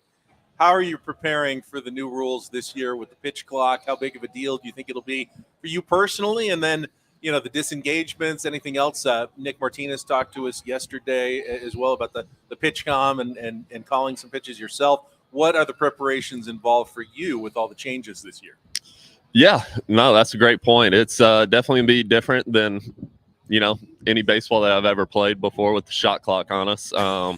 But I'd like to tend to myself or think of myself as a quick worker on the mound. So I hope that it won't affect me too much. I know that there's times where I do take a deep breath on the backside of the mound, to kind of recollect myself, but just kind of have to find a little different way to make sure we get back on. Commissioners ban that. You're not allowed to breathe. No more breathing breaths on the mounds. We got to speed that game. That'll be put in. That'll be put in at All-Star break. That rule, but it's gonna be interesting. It's gonna be, a lot of learning during these spring training games and stuff. But I think having these games and being able to work on those things during the games, on the backfields and your bullpens and your lives, that's where you're going to get comfortable doing all those things. And you got to take it serious because that's what's going to help you whenever the games start counting. And that's what's going to help us win ball games. So I'm sure Bob will tell everybody when you're going to throw. But if everyone's been breaking their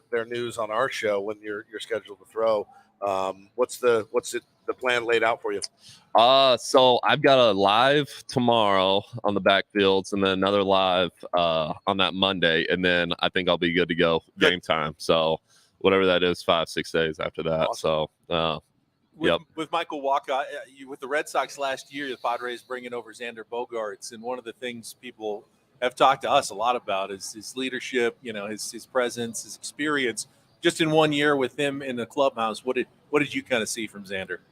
Yeah, so I'd played against him in the AL East the year before in 2021, and game playing against him was the worst. He puts together a great AB, fouls off a lot of tough pitches to extend the AB, and gets a lot of hits after that as well.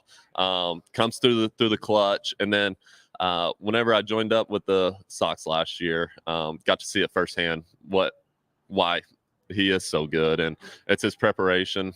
He's in the weight room working, activating, getting his body ready to be able to play 162, and was able to see firsthand why he's so good and why he is the way he is. And so it was a lot of fun seeing how he is in the clubhouse, and like you said, that veteran leadership role.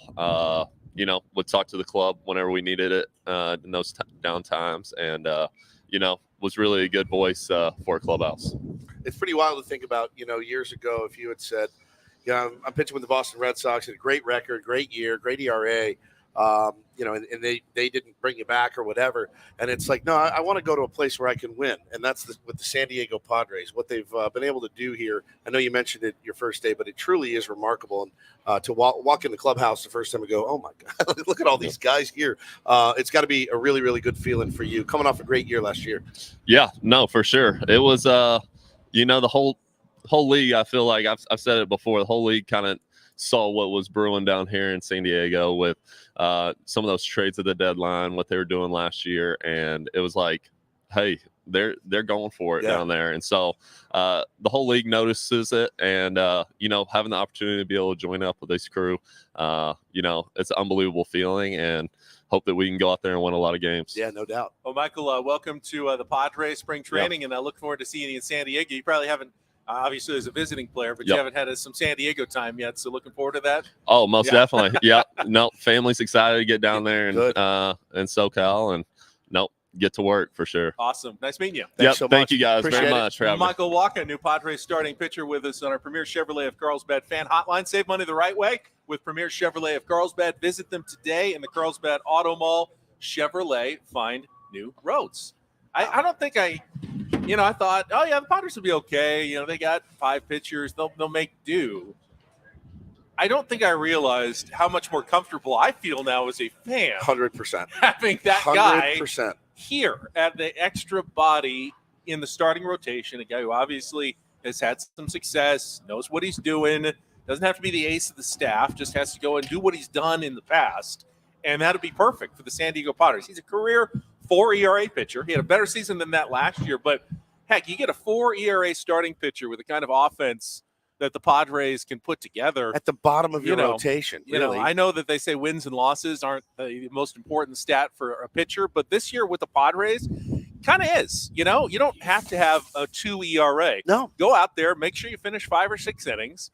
Keep the other team to 3 runs, because you got to expect our offense is going to be in it. Rack up the victories. Yeah. That's really what the name of the game is. You don't have to be perfect every single time out to get a win for your team this year. No, you don't. And there's going to be so many guys, battling down there, competing, and I just love that. I liked it last year. I liked when you'd see you leading the charge out of the bullpen, and 5 guys behind him, and I'm certainly going to have some different faces now. But from from what I've seen with my own eyes and the guys that we've talked to, I'm feeling, like you said, a lot better about the level of competition that we have been in our starting rotation. A lot better.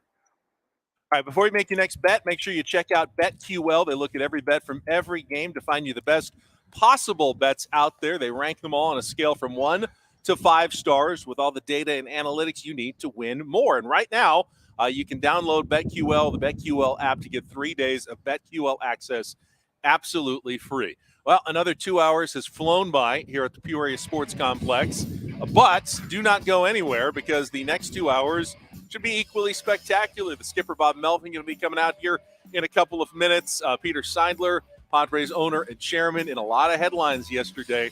They were writing about him in all the big national publications. So we'll talk about that coming up as well, with Ben and Woods continuing our spring training coverage here on San Diego's #1 sports station, 97.3 The Fan.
and keeping my cable, just know that you're also making fun of Padres skipper Bob Melvin.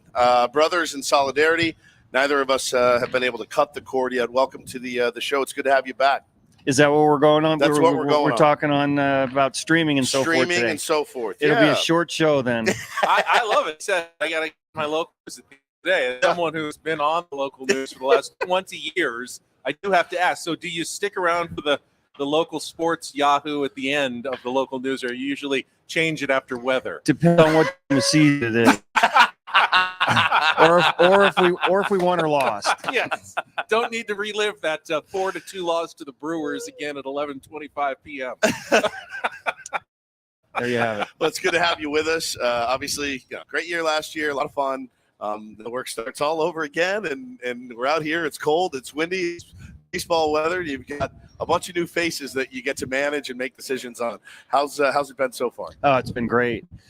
Really, as these guys have worked off season, we had the mini camp, and a lot of guys, especially with WBC out early. It just feels almost like it's an extension of last year, and that we just have more on our plate that is kind of unfinished. A lot of times you come into a new season, you reset and move forward, but it just feels like it's kind of an extension. And then when you bring in guys like Nav to make our team even better, it's a pretty good feeling. That's an interesting point. As Woods brought it up as well. Every team 0-0. Sometimes a blessing coming off a bad year. Hey, start fresh. We can start again. When you're coming off a good season, it's almost like, I'm sorry, we have to reset it back there. It's almost a different, maybe motivational strategy for you coming off a good season like you had last year. Yeah, and I think, the way we finished last year, we think we are as a team, that really a lot of clarity as far as coming into spring and what our goals are. So, a lot of teams come to camp and optimistic, not really sure what their goals are and how you address that with the team. But based on what we finished last year and the guys we brought in, it was pretty easy meeting for me tomorrow as far as what we expect and what our goals are. So we're talking about Melvin here on Ben and Woods this morning. I had the pleasure of meeting for the first time Xander Bogaerts yesterday. Great guy. Just one in a million, actually. Guys you sit down and talk to for the first time. We had to laugh, though. He said, I talked to Bob. I told him, you can hit me anywhere except for 2.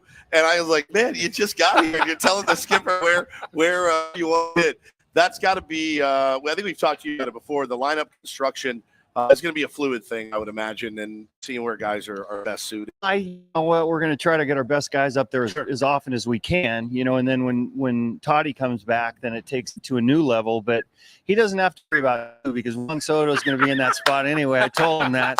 And even if he wanted it, it probably wouldn't be getting there anyway. So he got a chuckle out of that. But, when you talk about him and you look at the production, you look, at the player he has numbers-wise, so forth, that just doesn't scratch the surface on really who he is. And I've seen that over the years, competing against him. There's been a mutual respect. And just talking to the guys in Boston over the years, that really hurt for them to lose him. And he's just fit right in here so quickly. He was here early. He gets to know everybody in the room. Just feels like one of those guys that really gets it and has extreme leadership qualities. Wait, so Soto 2. So does that mean Toddy or Xander 1? Tatis 1. Yeah, Tatis 1. Machado Bogaerts. The Machado guy's probably in the 3 hole. He's probably in the 3 hole. So 1 and 4 is kind of what I'm tinkering with right now when Toddy comes back. Good chance Crony's in the 5 hole. Yep. Keeps Soto and Crony away from each other with 3 batter minimum with the lefties. So you know what? It's not rocket science when you have these guys. No, it's fantasy baseball. That's what it is. It's essentially you're a fantasy baseball manager. In a 3-team league, you get a really good draft. Except these games actually count. The pitching staff, we had a chance again. I got a chance to go out and watch Seth Lugo throw yesterday. And I don't know much. I know that guy looks like a very fierce competitor. In day one, was spinning it really well. You were watching him as well. Good velo. I mean, out there competing, wasn't half-assing anything, to be sure. No, he's got an edge, and we saw that shoot. It feels like every game we play against the Mets, he's in those games, and I think he's really looking forward to being able to start. As a reliever, you streamline your pitches a little bit. As a starter, you're able to expand. He's excited about that, and excited about being on a new team and kind of a new chapter for him. But Yeah, the curveball is the one that stands out. He's spinning at 3,200 out there yesterday on a backfield and live BP. So, his stuff's real. Speaking of your starters, Nick Martinez joined us yesterday, and of course, he had originally decided not to pursue the World Baseball Classic because he wanted to get ready for starters innings, and then a starter role opened up, and he accepted that invitation. First of all, what did it say to you that he passed up on what obviously was an opportunity he would have loved because he knew it was important to get ready? And now, how are you going to make sure that he still continues to get ready as he gets that chance to be a starter for Team USA? Well, that's who he is. He wanted to play. I mean, I'd love to do something. I've never been able to represent my country ever, so I understand that dynamic. But I think he was aware that, look, if it's in a reliever role or a hybrid role, it's not going to allow me to get the type of pitches I need to be ready for the season. And first and foremost, he's looking out for his team. Once the starting opportunity was there, we looked at the dates that they're looking to start him, and they lined up really well for us. It's pat him on the back and go get him, Nick, because he's going to be prepared. He's quite the competitor, and really look forward to watching him. What, without sharing too much, but what kind of is the message to the guys yesterday? Or is it, like you said, it's not something you have to beat into the head. They know they got close last year, very close to that brass ring. Peter said there was a fist involved. There was a fist involved? Yeah. Okay. I don't remember the fist, but if Peter says that, heat of the moment, maybe. who am I to rebut that? So, look, I mean, Peter Seidler, whatever he says, I'm good with. 100%. But as you address the team, it does certainly feel like there's a lot of buy-in here, and I know it's day 2. That can change, but there's a lot of big personalities, and there's a lot of people that want to get numbers. They do. They want to get numbers. That's how these guys make their money. Is it going to be a challenge for you to kind of spread the wealth a little bit? I don't think so. I mean, based on my talks with all these guys, it's team first. Now, obviously, guys want to put up numbers and get paid. You looked at how guys got paid last year in the offseason. It's an eye-opener, but then you look at a guy like Nelson Cruz who comes over here, and it's all about the opportunity to play for a team that he thinks has a chance to win. He had other opportunities, probably more money in other places, but he's close to some guys here. This is a place he identified with a good chance for him to get a ring as well, hopefully, and that's why he chose it here. So when you talk about, guys a little bit selfish and looking at numbers, so forth, you can't help when getting paid in this game. A little bit the opposite at this point in time in a career for him. Bob, I imagine you worry about Manny Machado very little. And, when it comes to things like contracts, that can be between AJ and Peter and the agents. But do you ever worry about, like us, the distraction that the media can't stop talking about the unknowns of contracts and what's going to happen? And you can want to ignore it, but it rarely goes away when there's a story like this. Right. Well, you know what? Be honest with you, I'd rather get it out of the way now. Yeah. So, we address it now early in spring training. Everybody knows where he stands. Everybody knows where we kind of stand. And then we just move forward and play baseball. So, rather than it just being out there all the time, that elephant in the room that's never spoken about, at least now it's in the open and we can just move on. So I'm fine with how he handled it. Talking about Melvin here on Ben and Woods, and you did mention, wanting the opportunity to represent your country, and you never got that opportunity. Be honest, how much will you be white knuckling this entire WBC? You can't help it. It's the injury portion of it that you worry about the most, but they could get injured here too. Maybe the ramp up quick, a lot quicker than maybe you normally do. But I think these guys went about it the right way and started their process earlier in the off season. And since these guys have come in here, they're ready to go. And you'll see quite a few of our regulars, especially the WBC guys, in the first game on Friday. I know you were asked a lot of hypotheticals in the offseason about the new rules, the pitch clocks, the disengagements. I still kind of hypothetical. We're only a couple of days in, but you look and you see the clock ticking in the bullpen over there. And just what are some of the things you've noticed here in the first couple of days with your guys working on that? It's a lot. It feels like a lot, but that's what spring training's for. Hopefully we get it ironed out. We have pitch clocks going here right now. You talk about the players having to deal with it, coaches as well. I mean, my signs have to get out there quicker. My signs to the catcher, throwovers, pitch outs, stuff like that have to get there quicker. Pitch comm is going to be a little different, where you have some starters or pitchers are going to be able to give the sign to try to speed things up. So there's a lot of nuance to this that's still going to pop up once we get out there, you can think about it all you want, but until you get out there in games and really feel how it, it feels, there's a pace to how I've done things for years. It's going to change as well. So everybody's going to have to deal with it. And last one for me quickly, Padres have done really well with the extra inning rule, and they're bringing that back, and it's here to stay. How do you stay doing well in that? Is it blind luck? Is it what is it? I mean, because the Padres record, I mean, it's substantially better than a lot of people's. Well, a lot of it has to do with winning a lot of those games at home late, and our fans have a lot to do with that.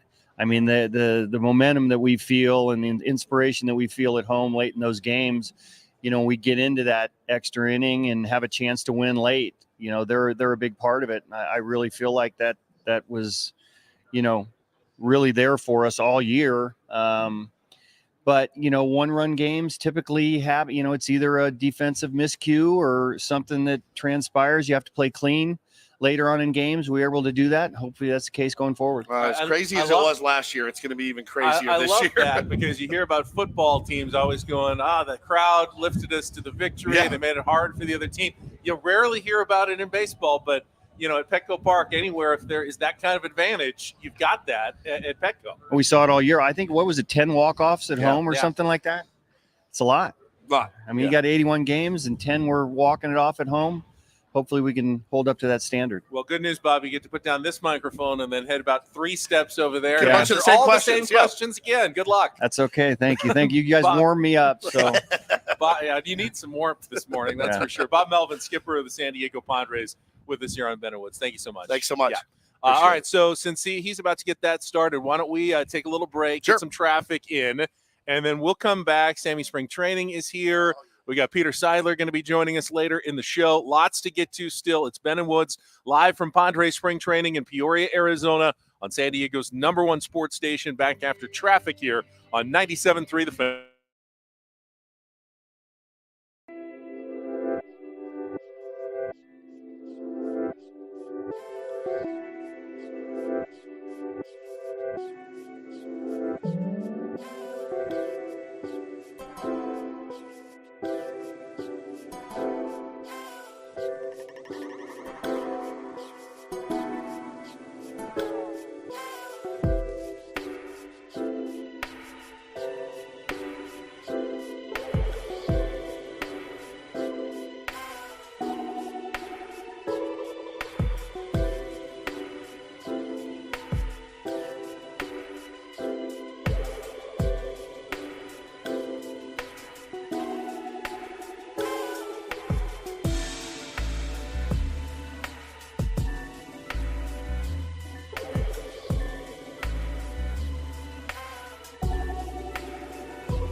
San Diego time, 9:19 here in Arizona. It's Ben and Woods, San Diego's #1 sports station, 97.3 The Fan. Woods is giving me the tamp it down a little right bit. now. Tamp That's it our down. skipper over there. There's a scrum going There's on a right behind scrum. us. He's screaming. Use your inside voice, Ben. Welcome back. 97.3 The Fan. So tomorrow, let's get whispery. Tomorrow, actually, we're going to be broadcasting wherever we want. They're doing the picture day and indoor stuff here. Yeah. And it's not really an open media day. We're gonna have to plan a show. We're just gonna stick around at the Airbnb a little bit extra tomorrow. That'll be fun. We won't be out in the wind. I actually, during that interview earlier, my light that I set up, because everyone was complaining Ben's too dark. Yes. So I set up a light, and the wind knocked it over right onto my head. Yes. In the middle of the interview. Yeah. So it's hazardous out here. All right, scrum's over. I can start talking at my normal level. Everybody look again. at Ben. Hey, Ben's here. Ben Higgins from Channel 10's here. Everybody. So the one thing I was going to point out earlier, and then we got caught up with all the interviews, something that I have never seen before in my 14 or 15 spring trainings. I went in to, edit some video yesterday in the media workroom here at the Peoria Sports Complex. It's weird. I've never been in there. Have you not been in there? All right. So No. it's nothing fancy, but they've got, like 3 rows of chairs all along with workstations, plugs, outlets. It's kind of like a press box, but without a big game to watch in front of it. And for the first time ever, I walked into the media workroom at Petco Park, and there's like 15, 20 seats. There wasn't a single spot to be had in the media workroom. I've never seen the San Diego Padres attracting so much interest and people, national sports writers and media from other teams actually coming and covering the San Diego Padres. Bill Shakin from the LA Times was here yesterday. Traitor. Talking, Get him out of here, spy. You can say that. He wrote a piece basically saying the San Diego Padres should be put up on a pedestal for every other smaller market team in baseball as the example. Stop complaining about the San Diego Padres, the Colorado Rockies and the Pittsburgh Pirates of the world, and start doing business like the San Diego Padres do it. It was a piece in the LA Times about how the Padres are doing it right down in San Diego, and that's kind of what we've been seeing from a lot of the national media lately when they talk about the San Diego Padres. Yeah, and I said it at the beginning of last year. People predicted the Padres to have a pretty good season, and my whole thing was, man, I don't want to talk about it. Let's keep it quiet, kind of stay under the radar. You can't. You just can't with this team. You can't stay under the radar. This is not a team of gritty underdogs that are going to, go out and shock the world. I think if, we call out all kinds of teams, the Travis Kelce's of the world for saying nobody believed in us. Well, you have a $400 million quarterback in Patrick Mahomes and you're an all-world tight end and you've got good skill players and a good defense. You guys are going to make the playoffs at least, Travis. With this team here, even if we hear Padres players saying, well, nobody believed in us, I'll call BS on that as well, because there's no way to undersell this team. There's no way to look at this team and say, yeah, man, you guys should be should be in it at the end. And eyes will be on this team all year long. Targets, man. What they do well, the missteps, there are always some missteps. There will be a lot more written about it. Even here on day 2, there were 9 or 10 people at the Bob Melvin scrum. This is how Tony Gwynn said the real fans come to the second game of the season. Yes. Tony Gwynn opening day. This is kind of Tony Gwynn spring training day 2, where you had all the media yesterday here for Peter Seidler and everything. Still a lot out here on day 2 that are covering this team, because they are an interesting, fascinating club to observe this season. And I think our audience right now, just based on the comments on the YouTube feed and on Twitter and comments that I've been getting and DMs, they can't get enough. I mean, they just can't get enough. And we're right there with you guys. I mean, I can't wait till this show is done so that we can go back again to the backfields and watch these guys practice, perform. You learn so much back there, man. You watch guys, you watch how they interact with each other. Highly recommend, if you've never made the trip out to Peoria, come on out, man. Sit down on a bench and watch these guys take grounders, take relay throws, throw live BP. It's a sight to behold. But like I said, Manny, there's not going to be much under the radar. You're the Alabama. You're Alabama. They're gunning for you. They'll storm the field, when they beat you. This is what the San Diego Padres are right now. And I love that. I would love to be a part of a team like that where, hey, man, we're supposed to win it all. All right, that. Let's break down the lineup a second, because Bob Melvin, while it's not rocket science, as he said, you're trying to get your best hitters up as often as possible. He did reveal, I think, officially for the first time, it'll be Juan Soto batting second. Yes. Manny Machado batting third. Jake Cronenworth batting fifth. Yep. And really the last decision when Fernando Tatis Jr. is back is whether Tatis leads off or Bogaerts leads off, and then the other one would be the cleanup hitter for the San Diego Padres. Yeah. Your thoughts? 1 and 4. My initial thought tells me that I'm going to put Tatis in the 1 and Xander in the 4. Didn't Austin Nola lead off last season, the first game of the year? So I don't know. I don't know what Bob Melvin's going to do. If I'm not mistaken, I think Austin Nola was our leadoff hitter. I think I'd go the other way. Would you? I think I'd lead off with Bogaerts, with the veteran guy, the experienced guy. Tatis, well, yes, obviously he's got speed to burn and can steal bases. It seems like a great leadoff hitter. He's so dangerous when there's runners on base as well. I mean, he hits the ball so hard and so far. To me, and Xander Bogaerts has power, to be sure, but not Tatis power. Let's be honest. He hits the ball hard, but he had 15 home runs last year. He can hit more than that. We know that. But good hitter, though. Tatis can fall out of bed and probably hit 40. But I just feel like you're going to want some of those guys on base for those Tatis bombs that he's going to hit. Yeah, I mean, again, it's all deadly, and you want to get your best. You want to get your best. Yeah, hitters no. up If the Tatis most. was, head and shoulders above the other guys, you say, you got to get him up first just to get him up more. But you're not losing anything by getting Xander Bogaerts and Juan Soto up, 1 or 2 at bats a month more than Fernando Tatis Jr. I think you're gaining more with Tatis in the cleanup spot and maximizing. Led the league in home runs 2 years ago. No reason to think that he won't come back and do something similar this year as well. Xander as a leadoff hitter is certainly interesting. It's certainly interesting to me. Not a speed guy, but you really don't have to be anymore. It's not really what they're looking for. They're looking for a professional hitter, a guy that's going to be able to get find his way on base, whether it's through a walk, whether it's through a single, double. Xander is a gap-to-gap guy, though. Xander leads off with a double at the run. You're scoring a run. I mean, so I have zero problem with it. If it's the lineup on day 21 when Tatis is back with Fernando in the 4-hole, shoot, man. Great. Fantastic. Again, you probably figure Grisham at 9 is kind of a turn it second over. leadoff guy who can draw a walk and has some speed. That leaves 6, 7, 8 for, Matt Carpenter and Nelson Cruz, and Austin Nola, of course, and Ha-Seong Kim fitting in there in the 6, 7, and 8 slots. Yeah, don't see, obviously expecting a jump from Trent Grisham this year, but I do like him in that 9-hole, man. It's just, it's speed at the bottom. It's an extra leadoff hitter. He has hit leadoff in his career.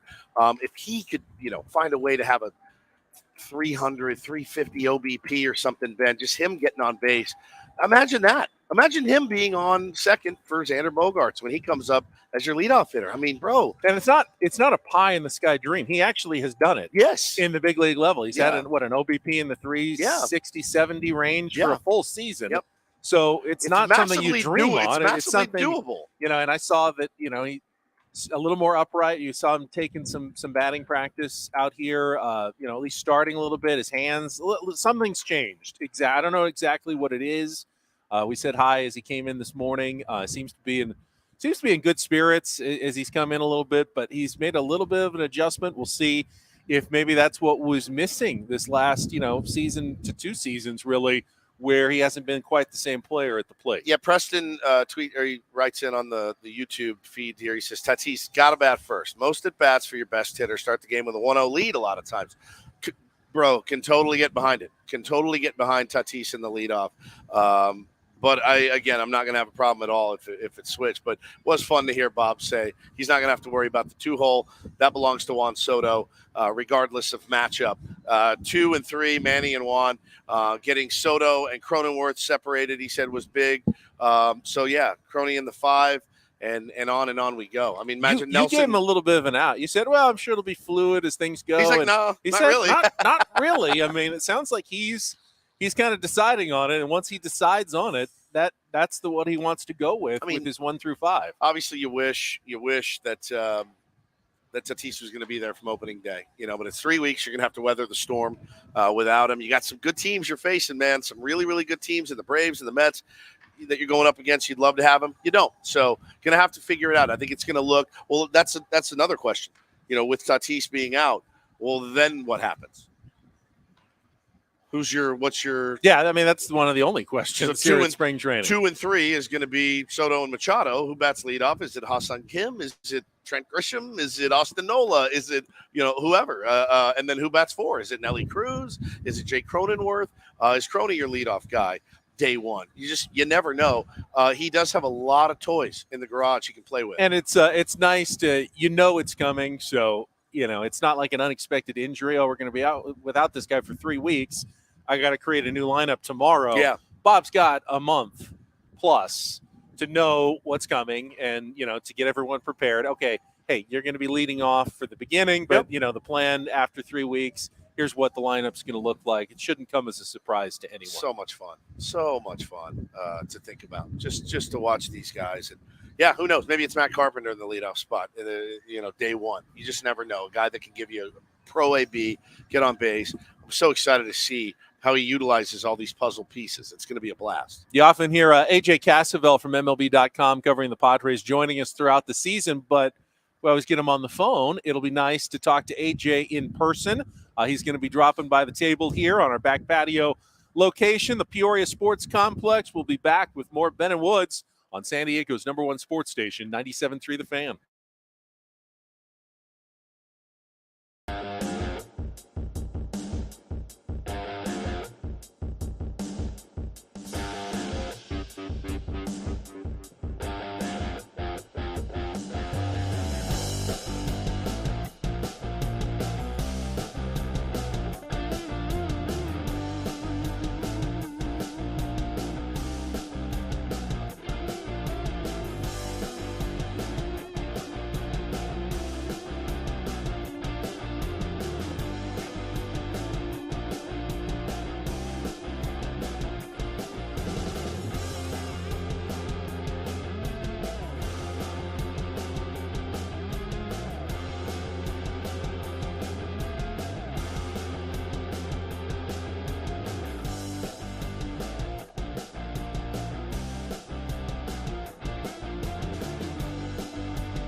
5-Hour Energy. Visit 5hourenergy.com. Replace your afternoon coffee with 5-Hour Energy. It's perfect when you're feeling coffeeed out, and your stomach will thank you. Discover 5-Hour Energy. Learn more at 5hourenergy.com. Woods just went on a coffee trek, an unsuccessful coffee trek, because he saw it in the hands of our next guest, AJ Cassavel, who's sitting down and will join us right after this check of traffic on 97.3 The Fan. From the premier Cadillac of Carlsbad Traffic Center, part of the Premier Auto Family, here's Kelly Danek.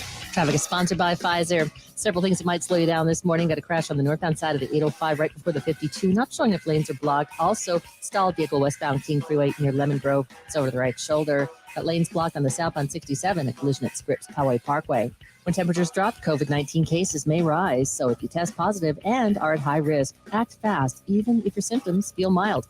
Ask your provider if an authorized oral treatment could be right for you. Visit treatcovid19.com, sponsored by Pfizer. I'm Kelly Danek, Ben and Woods, San Diego's #1 sports station, 97.3 The Fan. And not only does MLB.com's AJ Cassavel join us on our Premier Chevrolet of Carlsbad Fan Hotline here in person at the Peoria Sports Complex and on our YouTube stream, which I'm looking at right now. And my first question has to be, you're wearing a Penn State beanie. Why do they use the letter S, though? Why not a P? I mean, every state is an S. Yeah, I mean, they could all be S's. That's just this hat. I mean, there's some hat, like the Penn State baseball hat has a P and an S and a U. This one's just an S. This one just has the S. It's like state. We're so iconic that all we need is the S because we're state. And most people who wear this hat are in Pennsylvania and everyone knows what it is. Did you go there? I did, yes. You did? Okay. Nittany Lion. Yeah, hey, hold that right up to your. Yeah, there we go. Oh, sorry, guys. No, you're fine. Sorry, we heard you. We heard you. Yeah, you got to stay warm today. 3 beanies, and I try not to mess up my TV hair too badly. So. Sorry in advance for my chattering teeth. He's so vain. Yeah, it's not gonna. I mean, yeah, I think this song is about me. Yeah, it's not gonna mess you up. You're gonna look great. So AJ, how's you've been here already 2 weeks almost? Yeah. I mean, technically yesterday was the first full squad workout. So kind of day one. You've been here since day -12 or so of spring training. How's it been going for you? It's been an interesting camp because I think the first 3 or 4 years I was on this beat, it was like, how am I going to find enough stories to write to cover 6 weeks of spring training? And now it's like, there's not enough days. to cover all the storylines and all the people and all the different intricacies of the team that I want. So it's a different challenge, but it's definitely a fun one. Well, there's certainly no shortage of superstars, as we know. I'm watching the hitting group yesterday, and you see the guys roll through, and you're just one after the other. Guys coming in and taking live BP. I love some of the other storylines in camp. Some of the lesser known guys, some of the guys that they're taking a chance on, the Brent Honeywells of the world. Some of the, like Seth Lugo. Is he going to start? Is he going to relieve? He really wants to be a starter. Those are the ones that are interesting to me. Have you found a couple of guys that you're looking at and said, man, I want to follow this guy around and catch his story? Yeah, Honeywell's an interesting one because of the success he had in the Dominican Republic in the offseason and kind of where he could project. I mean, he was obviously a big-time guy, and he says he really regained his confidence pitching in the DR in the offseason and coming into this camp. I don't know that there's an obvious spot on the roster right now, but that's what good teams have, is they have depth that those guys can fill in that spot. I mean, the offense looks pretty set as well, but it's with Tatis out for those first 20 games, it's an eighth of the season, and you've kind of got a competition for who plays in that right field role. I'm curious to see what David Dahl and kind of Adam Engel, Jose Azocar, like what they bring to that mix, and whether Matt Carpenter gets time out there. So yeah, there's some guys on the fringes of this roster who are going to play a big part. And I think what the Padres did this season that they did better than last season, it's easy to say now whenever it's the start of camp, but they've built out the fringes of that roster. So they have the pieces on the bench. I mean, you look at like kind of what Bob Melvin did in Oakland. He was really good at using the complete roster, all of his bench pieces in different ways, pinch hitting, that kind of thing, even in the American League with the designated hitter when he was there. He didn't necessarily do that last year, and I don't think that was his choice. I think that was just kind of the way the roster was constructed. I wonder if we'll see a different kind of look this season. It is, when you have superstar players, though, it's a little different in Oakland with a more balanced roster. It's harder to give up at-bats for the big guys more often to make sure, we got to make sure everyone gets some work. It's, it's not Little League anymore. And when you have guys who produce the way so many Padres do, it does tend to leave some guys stuck on the bench for an extended period of time. Yeah, and I think in a long season, and some of these guys are more veteran guys who will need a day off here or there. I mean, this team has championship aspirations, so the goal is going to be winning as many games as possible, winning every night, and using those pieces in the way that sets you up the best way possible. I just think there's maybe more room for maneuvering. If you want to pinch hit late in the game because you've got a tough, maybe lefty-lefty matchup with Trent Grisham and Nelson Cruz on the bench, that's now something you can do. And if Luis Camposano is your backup catcher, maybe he's a guy you can bring in to pinch hit because his bat is it's probably further advanced than his defensive skill set right now. So there's just some interesting pieces in terms of how the roster can be used. Like we got to the playoffs last year, and 1 through 9 they were hitting. It was 1 through 9. I don't think that there was any confidence in any of those guys coming 12, off the bench. Yeah, no, I mean, and you noticed that they didn't utilize anybody off the bench. Yeah. You had Alfaro sitting there. You had Camposano sitting there.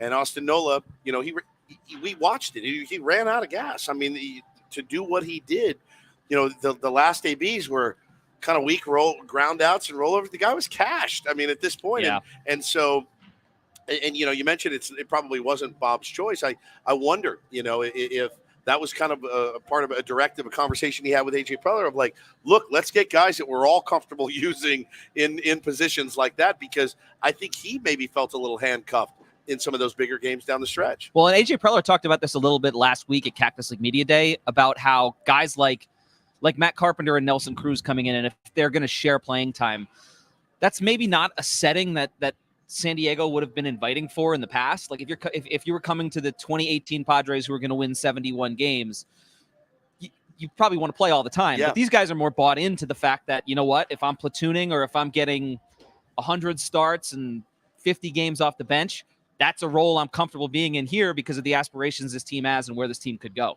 Talking to AJ Cassavell from MLB.com here at the Peoria Sports Complex, looking for those lost storylines. One we mentioned earlier as he walked in. Josh Hader is a free agent at the end of this year. There's plenty of talk about Manny Machado. I've heard very little about Josh Hader. Do you believe that the plan is already set that, Robert Suarez or Luis Garcia maybe will graduate to the closer role and there's not going to be much of an effort to try to re-sign Josh Hader? Because the last couple of years, there isn't a single player where you felt like they're there wasn't at least some effort to bring them back if they were a critical piece. Yeah, I don't think there's going to be no effort. I think, I mean, it's one of the best relievers in baseball, if not when he's at his best, the best lockdown back-end Like the weapon in playoffs the last sport. year, I don't know that I've ever seen a guy dominate a few games better than he has in those Dodger games and early in that Phillies series. I think there's kind of more of a wait and see with him, and they did put a contingent plan in place. Like the Padres are very quick to say that Xander Bogaerts coming in and signing him for those 11 seasons is not a contingency plan at third base for Manny Machado. I don't think they've said that as emphatically with Robert Suarez and what this deal is. I mean, if Josh Hader has a great season this season and commands more money elsewhere, the Padres like what Robert Suarez does. He's proven he can get it done in the big games. He's proven he can. He's if he's healthy, he's got the kind of stuff that looks like closer material. And so it's not as the contingencies are in place, but you're never going to turn down talking with Josh Hader, especially if he's interested in staying here. And I think he's kind of taken a liking to this organization and to that clubhouse. Talking to AJ Castavell here on Ben and Woods. I know it's only we're very early. What are when you look at the roster and even some of the fringe guys, what are your perceived weaknesses of this team? Because there is no perfect team. The Houston Astros they're pretty close. They've got a stable of big arms. They got a good bullpen. They got good offense. What do you think the Padres may be lacking right now? Yeah, I've got two off the top of my head, and I think the rotation depth is there. I mean, there's a lot of guys kind of at the AAA level that could come up and fill in and play a role. But the back of the rotation still has some question marks. So we don't know. I think Seth Lugo has the stuff to be a very good starter. We haven't seen him do that. I think Nick Martinez has the stuff to be a very good starter for an entire season. We saw him do it for about 2.5 months last year before transition to the bullpen. So I don't know if it's a weakness, but just question marks there at the back of the rotation. The other one is behind the plate. I think catching, we like you said, we saw kind of Austin Nola really get run into the ground a little bit in the playoffs last year. They'd like to have more of an even timeshare. That would require Luis Camposano to kind of finally take that step to what the Padres believe he can be. They didn't give themselves much of a fallback there. I mean, Pedro Severino, Sullivan, like there's options, but the catching situation right now, it feels to me like they're banking on Camposano being the guy they thought he was. And if that's the case, maybe April and May he plays somewhat sparingly as he works himself into a role, but I think they'd like to have more of a timeshare so Austin Nola doesn't get to the end of the season kind of as worn down as he was last year, and we'll see how that goes. Again, I wouldn't call it like an outright weakness when you compare it to some of the catching situations around the league, because it is hard to find catchers in the major leagues. It's hard to find a good catching situation around baseball. There's maybe 5 or 6 of them. Yeah, I mean, you need two. You need two really more than serviceable catchers, and we have one in waiting, and I'm hearing great things about him. A good turnaround, and hopefully he can come in, and you saw flashes of it last year. His Musgrove starts come to mind, and it left me scratching my head going, well, if this is working, and it's working like really, really well with Joe, why aren't we continuing to do this? And, we don't know what goes on behind closed doors and how people are reacting. But, if he can take the next step, the one that I think about too, and I'm not overly concerned about it, but defense for me, I think the left side, obviously you're feeling pretty comfortable about. The right side, we'll see. Crony's done it over there at first, and they got Nelly Cruz out there taking grounders at first. I don't know that you want to see that very much. I don't know that you want to see Matt Carpenter in the outfield a ton. And while we wait for Tatis to come back, again, he's going to go into the outfield, and we saw him play outfield. It wasn't anything spectacular when we saw it. I know he was banged up at the time, but that's one that jumps out at me a little bit as well as defense. But if you're beating teams by 7-8 runs, defense kind of falls to the bottom. Yeah, and I think defense is kind of like the pitching staff to the back end of the pitching staff, where I wouldn't call it a weakness. It's just a question mark. Because it could be really, really good. Yeah, it could be. I mean, and you look back at Fernando Tatis Jr. in 2021 and his foray into the outfield, that was kind of like a mid-season, let's figure this out on the fly. Yeah. He's been invested in it. He's been getting daily reps in the outfield right now. We know what his athleticism is. He could be an outstanding right fielder given the skill set.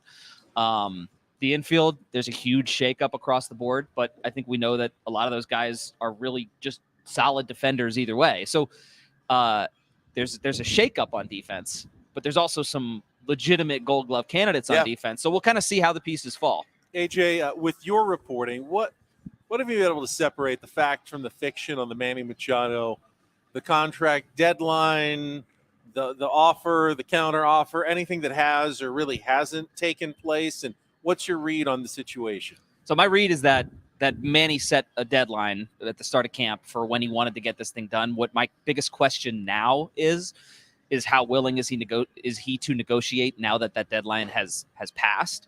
I don't know the specifics of the offer. I know I've seen some numbers out there of what the offer was from the Padres. I don't know the specifics of that, but I do know that Manny was hesitant post deadline to open negotiations right away, because why else set a deadline? He wants to keep his focus on the 2023 season, and that was kind of his intention all along. You get the sense kind of from Manny's camp that, like he says, business is business, no hard feelings. I kind of think that I believe him when he says that, because he's so invested and committed in what 2023 can be, and also the fact that whatever 2023 brings, he's got a lot of earning power in the market next offseason, considering the type of player he is and when he would be hitting the market. I guess I'm just curious if he's not going to go back into those negotiations now because the deadline has passed. Is that something that could come up mid-season? Is this something that could come up later in camp? I don't know the specifics of that, and Manny, as ever, is tight-lipped on the whole thing. I never believe an artificial deadline, because I can say I'm not going to eat dessert after 8 o'clock, but if you offered me a slice of Oreo cheesecake at 9 o'clock, probably still going to eat it. So, if the offer is there and Manny Machado and his agent love it, I doubt you're going to stand on principle and go, oh, yeah, this is more money than I ever even dreamed of asking for. But I did set a deadline. February and 16th. I really want to stick to my word on that. So I don't know how much it really could possibly mean. Yeah, my deadline's 90 minutes after the last pitch. Yeah. But I don't write for a newspaper, so that's artificial. And ask my editors what they think about artificial deadlines. Yeah, okay. AJ Cassaville is with us from MLB.com. I was just talking about how the media room was full, like the first time I had ever seen. It's been jam-packed. No workspaces at all here in Peoria. Do you expect that to continue all season long? Like, we're going to see a lot more attention on this Padres team than really we've ever seen before. Yes, yeah. And it's definitely different from my perspective, because I'm used to just kind of waltzing in and talking to whoever I want and not having 20 other people there. But like, this team is, aside from the potential they have to be really good, they're also really, really interesting. There's just like I said, there's so many storylines around some of the superstars and what could happen this season and where they are in their career trajectories. That's what it is. Like, there's going to be people who aren't Padre fans invested in the Padres because this is such a unique and interesting team full of superstars. I think Bryce Miller wrote it the other day that they're the baseball Beatles, and they're the closest thing. They're the most superstar laden team in baseball right now. Yeah, it's fun to show up at work and Jeff Passan is in your seat, but then where do I sit at that point when he's around? But that's kind of what it feels like right now with the Padres. I got my seat. I have my seat at the far left. If Jeff Passan was in your seat, you're going to make him get out of your seat. See, I told you. Yeah, you can set your deadlines, but when Jeff Passan's in your seat, you just never know. Well, I'm a second row guy anyway. He feels like more of a first row guy. He's a first row guy. Yeah, he's also 5'3", so I wouldn't worry too much about it. Be fine. First row guy, because you can see over the top of his head so easily. That's exactly right. Oh. Exactly right. Well, AJ, appreciate it. It's always fun talking to you, but especially fun in person and seeing you out here. Now, do you get to go home at all, or are you here for the entire duration? I will be home the end of March 18th. There's an off day on that 20th, and I'll be off for the 19th too. So I'll try and make the most of that. That's pretty much the duration. Yeah, that's it. Enjoy Arizona, Long haul, my friend. Thank you, buddy. Thank you. AJ Cassaville with us on our Premier Chevrolet of Carlsbad fan hotline. Save money the right way with Premier Chevrolet of Carlsbad. Visit them today in the Carlsbad Auto Mall. Chevrolet, find new roads. Yeah, I feel like just here from Monday through Friday is a really long stretch, and I look at AJ or Dennis Lynn, Jesse, and, Jesse Agler, Sam Levitt, who are here for every day, weeks and weeks and weeks, and he's already been here almost 2 weeks, and they're not even started the games yet. They don't start until Friday. It's a long stretch at spring training. Yeah, better with the team like this than teams of the past. Certainly, yeah. Certainly more interesting. And I know some of the guys are going to be splitting soon for their WBC teams, but still plenty of. I mean, he can talk about Jackson Merrill. He can talk about Ethan Salas, who's going to be back there catching games at 16 In a years month, old. You'll have to hit just about everything, which is insane. And I don't think he even has a custom pillow from Mattress Makers in La Mesa, natural handcrafted mattresses. We're bringing you all of our spring training coverage from here in Peoria. Imagine having to spend a month and a half here without your pillow, your custom pillow from Mattress Makers. I couldn't. Just sounds miserable. It does sound miserable. You should make a trip back to Mattress Makers. Get a just fresh so we pillow. can come back with a fresh pillow. All right, we'll come back. Final hour of Ben and Woods includes a visit from the owner, Peter Seidler. So do not go anywhere on San Diego's #1 sports station, 97.3 The Fan.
Final hour on a Wednesday morning, live from the Peoria Sports Complex here in Arizona, and it was miserably cold and wet and rainy and windy when we got here, and now it's no longer wet. It's just miserably cold. The sun is out. It doesn't seem to be doing its job that it usually does. Usually, the Arizona sun is it's undefeated. Usually, it comes out and it gets hot, and that's why they have spring training here. But today, the sun is fighting a bit of a losing battle against the cold wind that is blowing in here across the valley of the wind. You're going to lose me on the camera soon. You're my dying. Computer is going to die. Just more of me and less of you. You didn't bring your charger. So I charged it overnight. Set up my phone. I love the commitment to our new YouTube stream. What on day is 2. YouTube? I charged it the night before yesterday. I mean, I left here with power to spare. So I charged it last night and walked out this morning, and now I got like a hair left. So you guys are not going to get this glorious stash much longer. All right, looking at our YouTube stream, I see the face of Sam Levitt, which must mean it is time for Sammy Spring Training. Yeah, buddy. Here with Ben and Woods, our pre- and post-game show hosts, sitting down with us here. What do you think of this stash, Sammy? I love it. Do you? I like it too. I will say I tuned in the moment I opened up my laptop in the media room. This was about, I don't know, 6:50 local time. No, sorry, it was about 7:50 local time. 7:50 local time. I sat at my laptop and I was frozen for 10 seconds marveling at the stash. I saw the Ted Lasso. It's kind of the Ted Lasso. The color reminds me of Ted Lasso. I've never colored my hair before, and I know people that have colored their hair, and I don't think that I ever would. But I had to color the stash last night, and I'll say this: I got the Just for Men. It was really easy to do. It smelled. Brush it in. It smelled really good. It's like not really, really good. It's not obvious. No, I'll tell you right. what. If you would have, you didn't know? No, I would have not known you colored it. I got it at Target. Went home, I colored it, jumped in the shower, you rinse it. It burns a little. There's a little bit of a burning sensation. And then I rinsed it out. I got out. That's how you know it's working. I went out. Oh my God. It looks huge. Like it's very, very thick and lustrous. So I don't think Mrs. Woods is a fan. Bo, my son, my 5-year-old goes, "Get that off." Is the first thing he said when he FaceTimed me. How many speeding tickets have you written this morning? Seriously. But I'm getting mixed reactions on it. Now, Paulie, you could have a stash. You could do it if you wanted to. It's thin. Looking at Paulie's facial hair, it's like a French. I don't know that you would have the side part of it as well. He's got nothing.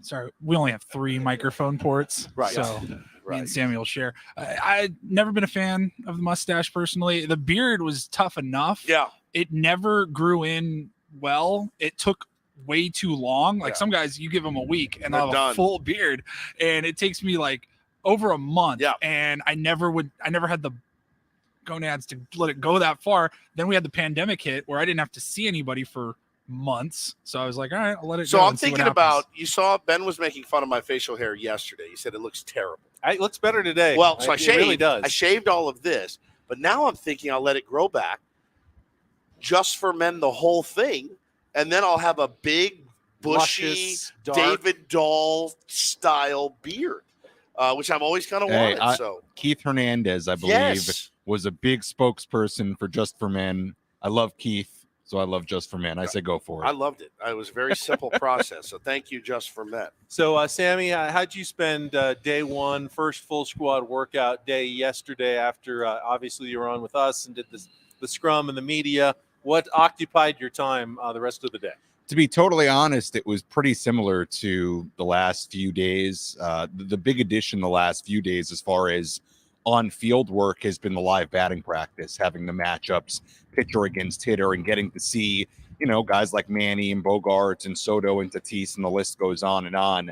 See those guys take real at-bats against really all kinds of different pitchers. I mean, you see some major league guys like Nick Martinez and threw one the other day, and tons of other guys have as well. But there have been some pretty cool moments too. Matt Waldron, who's a knuckleballer in the minor league. So I saw in 2021 in San Antonio when I was in Amarillo. I called a bunch of his games. He faced Manny and Xander Bogaerts. So that was kind of cool to see. But pretty much the same stuff with live BP, defensive drills. Hitting in the cage, hitting on the field, watching the side sessions. Joe Musgrove just threw a bullpen, looked really good. And I saw that he had 4 wisdom teeth taken out yesterday, was out there throwing a bullpen today. So yesterday was pretty similar on the field. The big difference was hearing, obviously, as you guys know, Peter Seidler talk and AJ Preller and Eric Rutner, but on the field a pretty standard day from what we've seen. Got to watch Fernando take an AB against Morejon yesterday, and that was a lot of fun. Watching him kind of spit on some changeups down.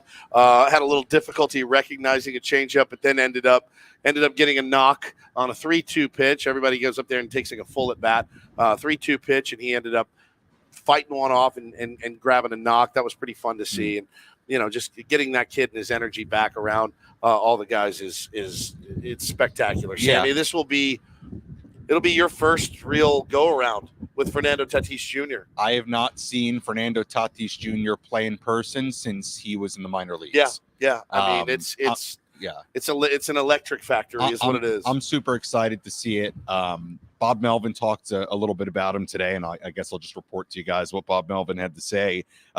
That he's not going to play in the first game on Friday. We found that out from Bob Melvin. Likely he'll play in this first week of spring training, but essentially Bob Melvin said they just want to make sure he's ready for all the different elements that he'll face in a real game. Things like sliding feet first, things like diving back into first base, how different things feel, which, look, the last thing you want to do, because there is no rush. I mean, let's not forget, not only is there a full spring training, but there's then 20 games into April. So there's plenty of time here. And I think there's a real sense of not wanting to rush him back into the spring training games. Bob Melvin also said that he will mostly play the outfield in spring training. They're trying to take a little bit off his plate, as far as defense, where shortstop may, put a little bit more on his plate. So that was the update from Bob. Just some thoughts that he had on Tatis today. Do we know? And Ben asked the question yesterday. Do we know what it looks like for Fernando Tatis Jr.? So when camp ends, where does he go?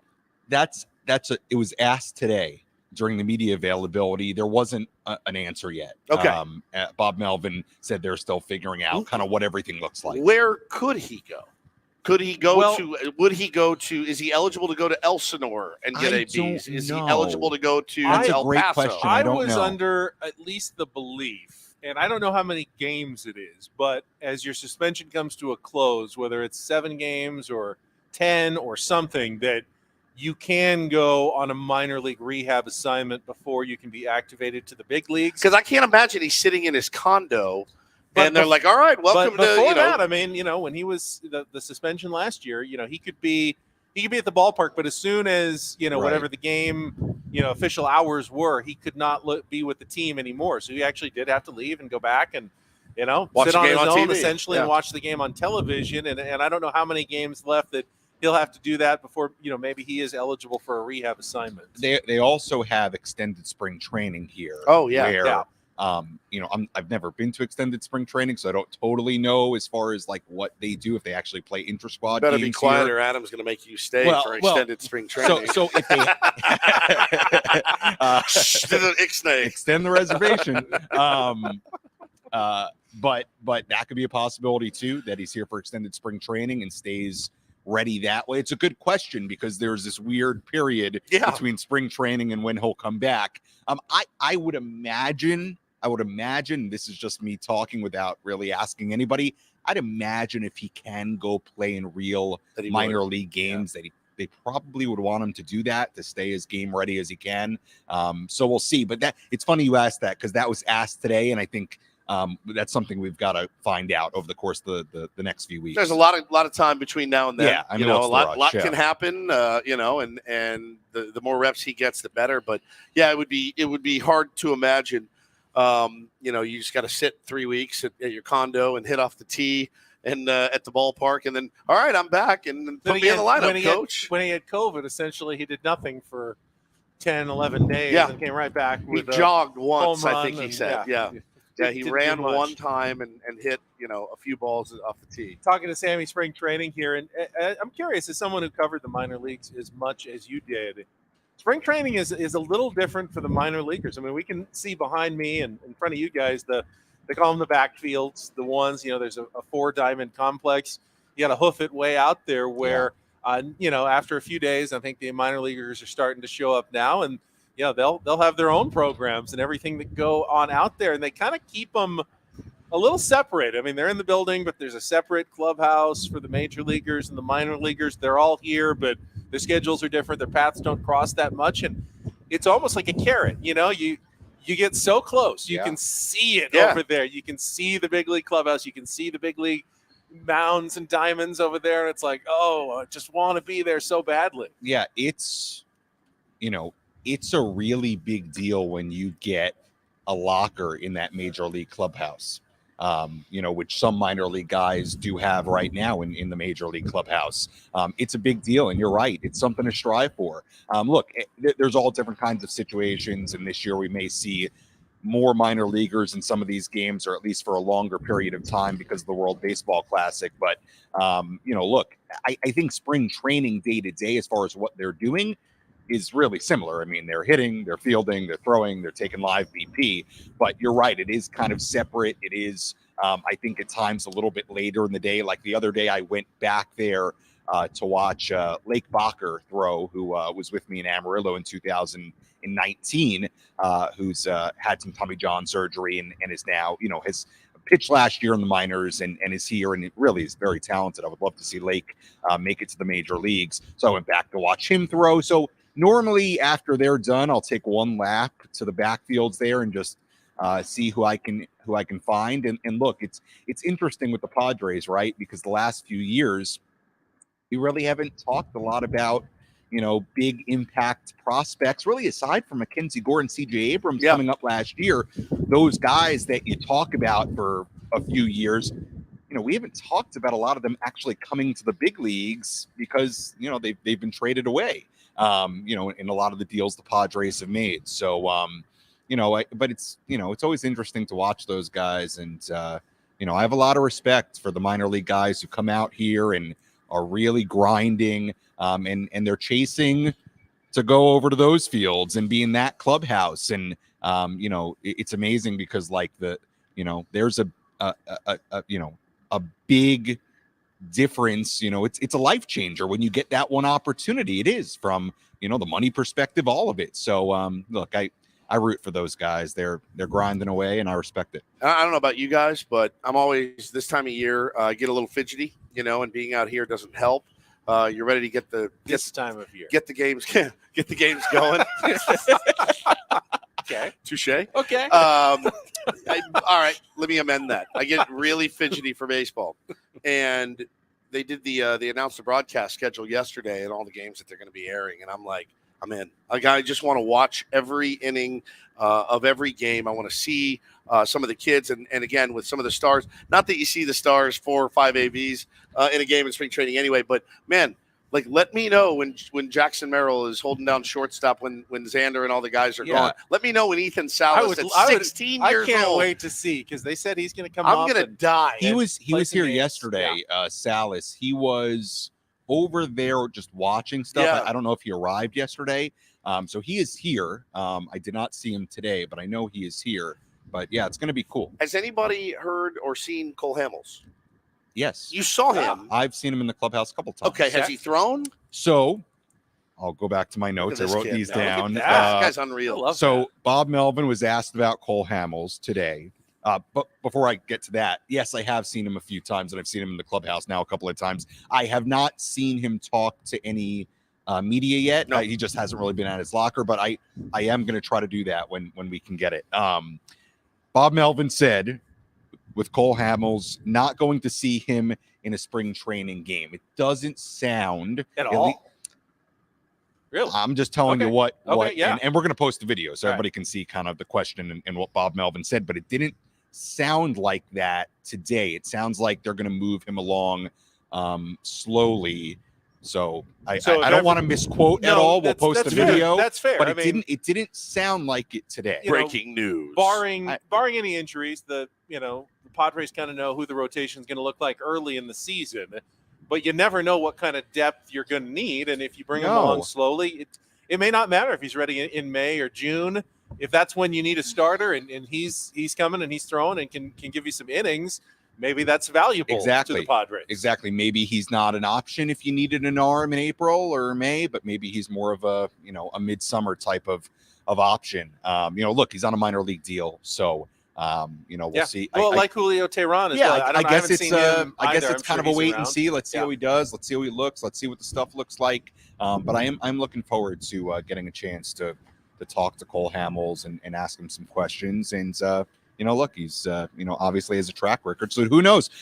Especially with the pitching, you guys know, like you just never know who's going to come up and make a spot start and how many arms you need. Hopefully, you don't need a lot, but injuries happen. Good to have them. Good to have them if you need them. It's really important. Sammy, spring training, go find somewhere warm. We'll be joining you in like 45 minutes as soon as the show is over to heat up a little bit. Yeah, I'll tell you what, you guys are doing a great job today because it is cold out here. It is windy over there where you don't have the little canopy here. It is it's gnarly. It's rough. Yeah, and don't forget about Sammy's podcast, Inside San Diego Baseball. You can also check out Odyssey's Big Time Baseball podcast. That's Tony Gwynn Jr.'s. I mean, they're all over the place with John Heyman.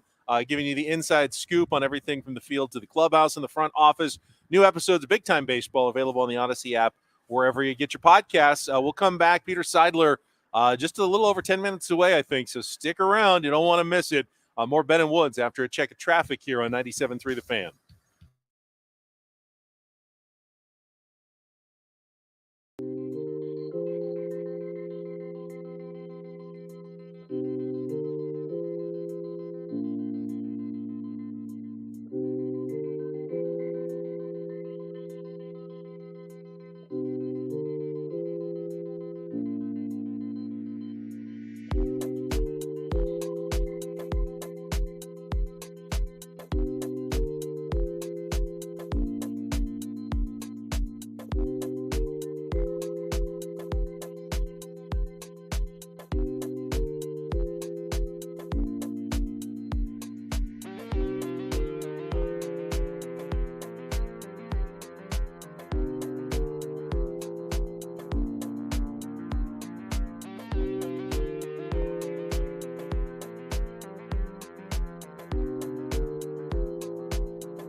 program. Eastbound and Down, which Woods played a little bit of while we drove over here, and I must say I did enjoy Kenny Powers. Very quotable. Yeah, he's not the most put together gentleman, but No, he's not. He's a bit rough around the edges. But I'm glad you enjoyed the first one. Hopefully you will watch it on your own. I gave you a taste, and now you got to go back and get the rest. Yeah, I got a lot of TV watching to do. You do. Usually these trips are a great chance to catch up on it. Although I must say, yesterday was I was grinding all day long. I was going to say, for me and Paulie, yesterday was a great day to catch up on some things. But Ben, we left. We went to the backfields. Ben didn't even get a chance to go over the backfields. Had to go in, do all your news stuff. Yeah, I did a live hit with Jesse in the midday show. Yep. And then I worked on a package of Peter Seidler and his comments and set up my sportscast. I did get to go and have at least a partial dinner with you and Paul and Jesse at PF Chang's. A lot of fun. Which was fun. And then I came back out here and set up in the dark in front of the building, and just me by myself and standing on the rocks and doing live shots in our 5 and 6 o'clock news.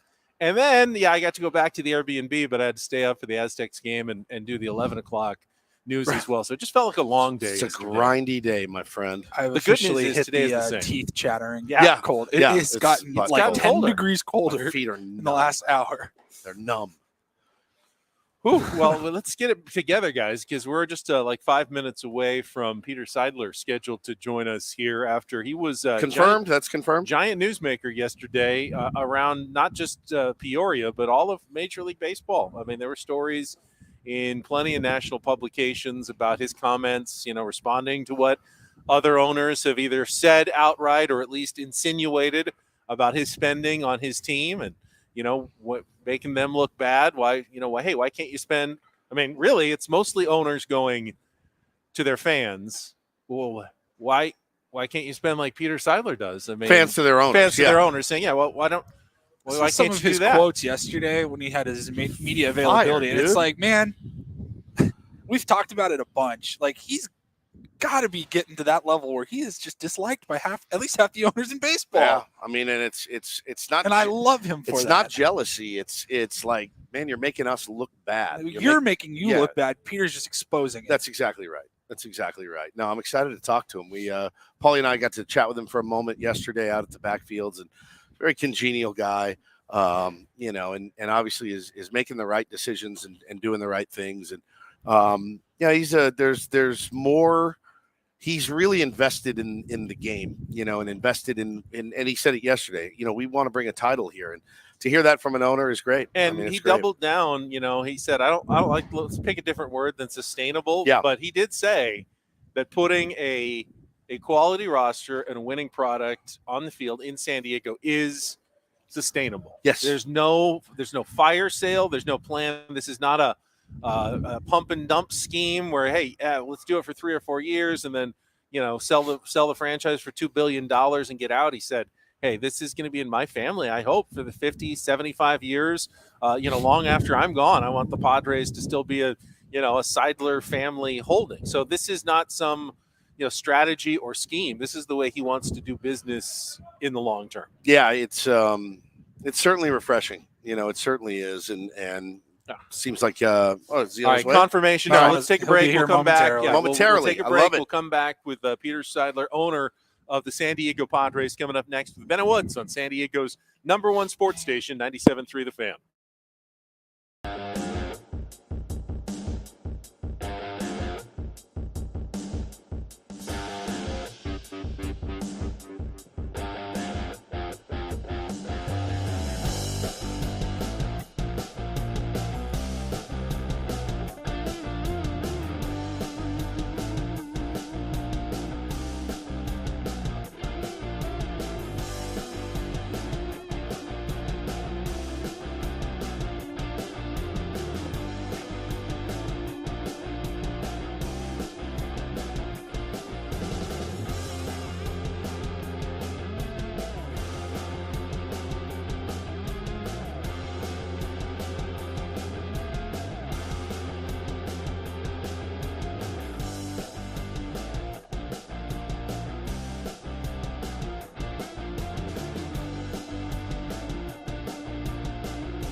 to yourself, all right, this is how I want to do business now? Or has it just been kind of an organic thing, how it's grown? Because it's an all-star team. You look at the roster. It's been organic. I think, we look at it as every avenue. It's about the players. This game is about the players and the talent and the character of those players, in my opinion. And, we turn over every rock to get the best talent we can find. AJ does, and Josh Stein and the people that work with them. And whether it's through free agency or trade or drafting, developing, international signings have been important for us. And so I think, fast forward to today, and by the way, I agree with you on the Manny comment. I think he's been a game changer for us in multiple ways. Gotten better every year in multiple ways. He's just a joy for really all of us in San Diego to watch. And I think, similarly, I'll call out, I could call out a lot of players, but those have been with us for a while to know that we're going to be able to watch Yu Darvish for a long time and Joe Musgrove for a long time.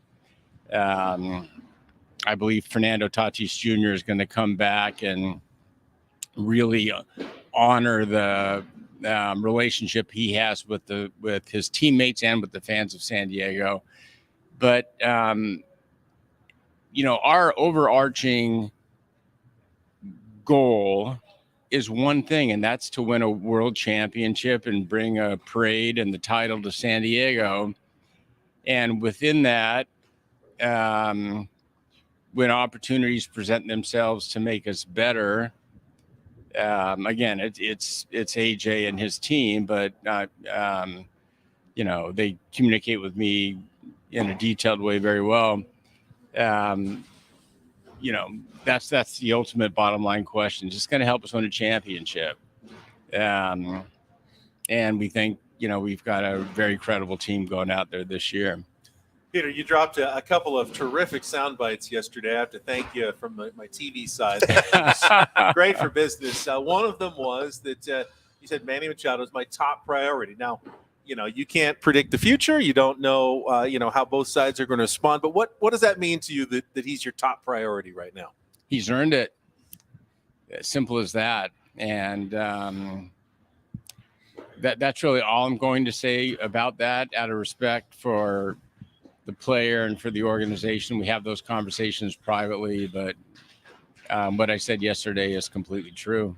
You also said there will not be a fire sale. That's a loaded phrase in Padres history. Somebody asked me the question of the team in a long time, but I thought it was interesting how you said, this is you want this franchise to be in your family for 50, 75 years to come. That this is a long-term plan, and you feel like this is something that the Padres can be a winning team long-term. How does that vision look in your head? Well, long-term starts 1 year at a time, and I'm pretty hyper-focused right now on this current year, especially as we enter the second day of spring training. But I do believe that every single year we can be sitting here and credibly believe that we've got a shot to get the trophy. And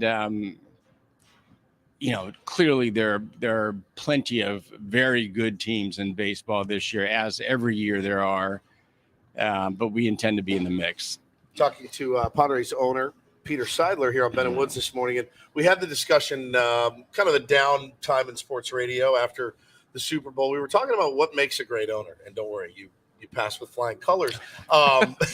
You were kind of held up as the example. And you think about some of the owners in football that are very hands-on down on the sideline. Is it ever a challenge to not be more hands-on, to not go into the locker room and say, hey, come on, let's go. Let's get it together. We can't lose 3 games in a row. Is that in your personality to do?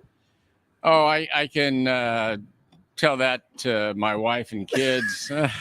Come on, let's go. We got to win this game. We got to win this game.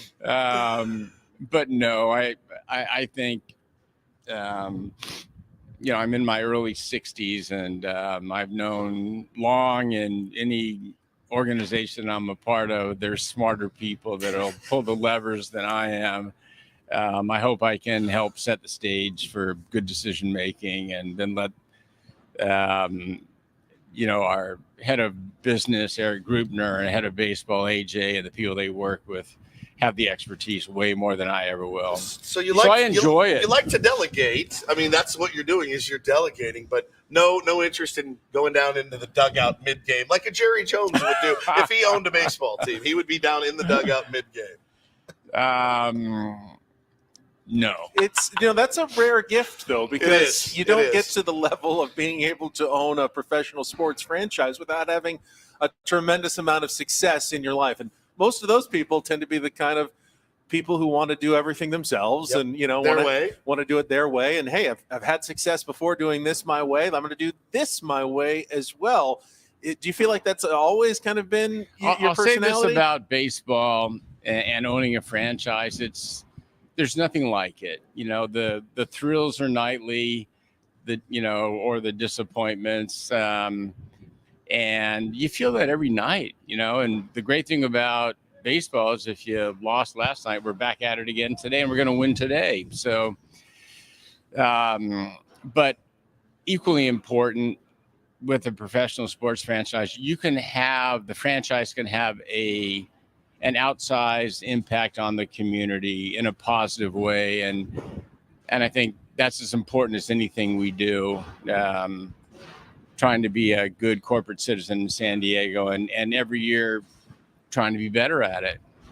In particular, I know that homelessness has been one of the issues that you've tackled directly, and it must be painful seeing what a impact it continues to have in San Diego, especially in downtown. It's hard not to see it if you're driving into the ballpark, and I know that's something that's first and foremost in your mind. Do you have any thoughts? Just because in Petco Park, that area has been one where you drive in and you see it so clearly. What's going on in San Diego and other cities. Well, it's human suffering in a way that I don't believe needs to occur.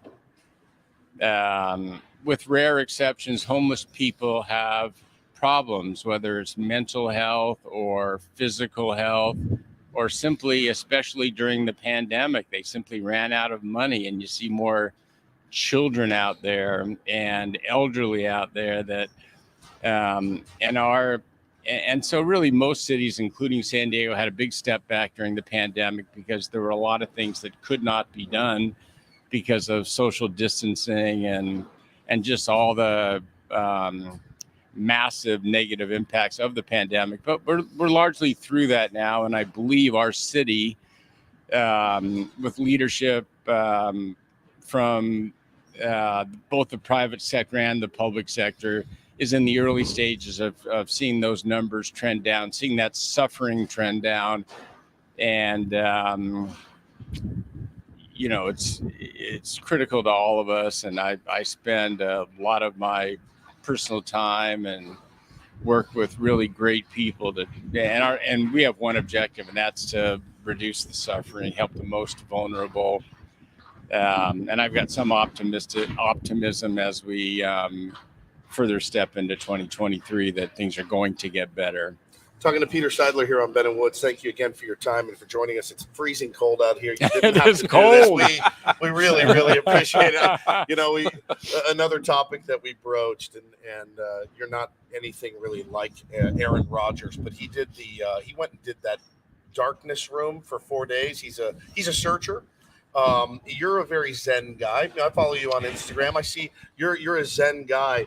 As someone who's not really, I don't have a shred of Zen in me. How does one achieve that kind of inner peace, the Zen? What works for you? I'm here. I'm vertical. That's part of it. Yeah.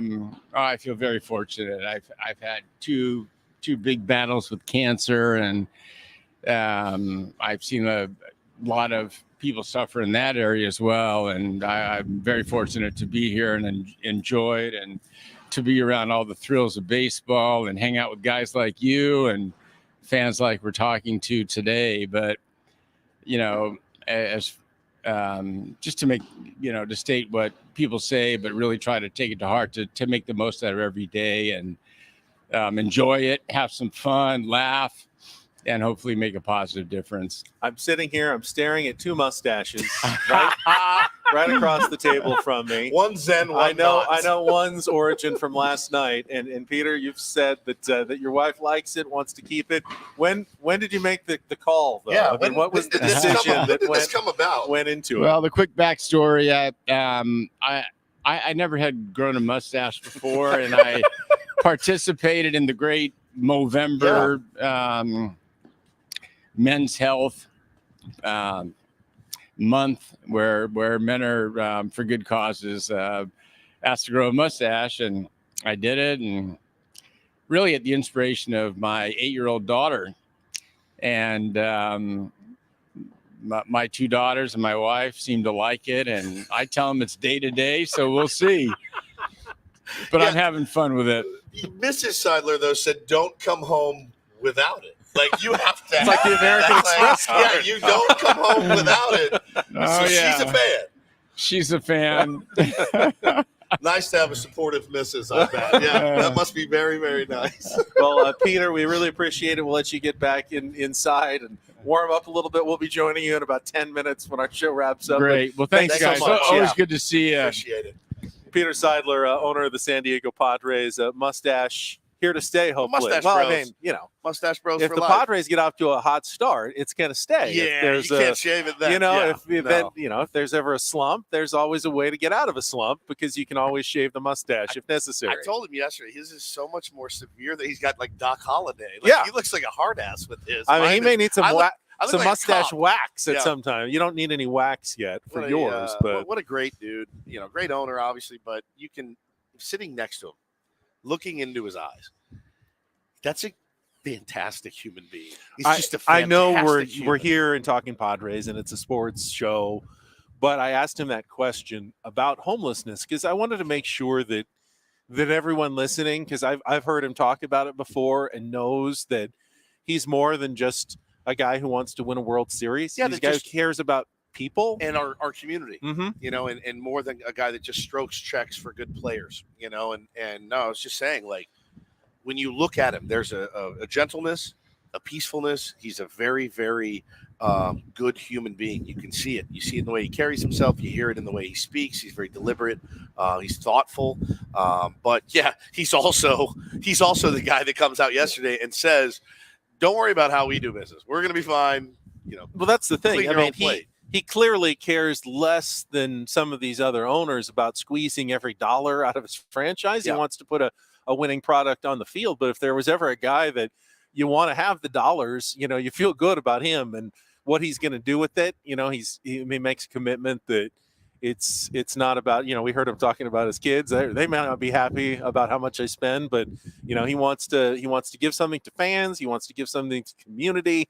He feels blessed and he wants to share that with everybody. Yeah, he's a phenomenal guy, and I'm glad we've got. It's almost a little awkward for me because you don't have a mustache. No, well, that's part of it. But normally you sit with the owner and you want to ask a couple of hard hitting questions, like what's the, get to the bottom of what's going on. What's wrong with your franchise? What are you doing with Peter? It's very difficult because you can dig a little bit and you don't find skeletons. You just find a good human being. What's there to find? Right now with a team that made the NLCS last year, has improved their roster, has doubled its fan base, they have a waiting list for season tickets.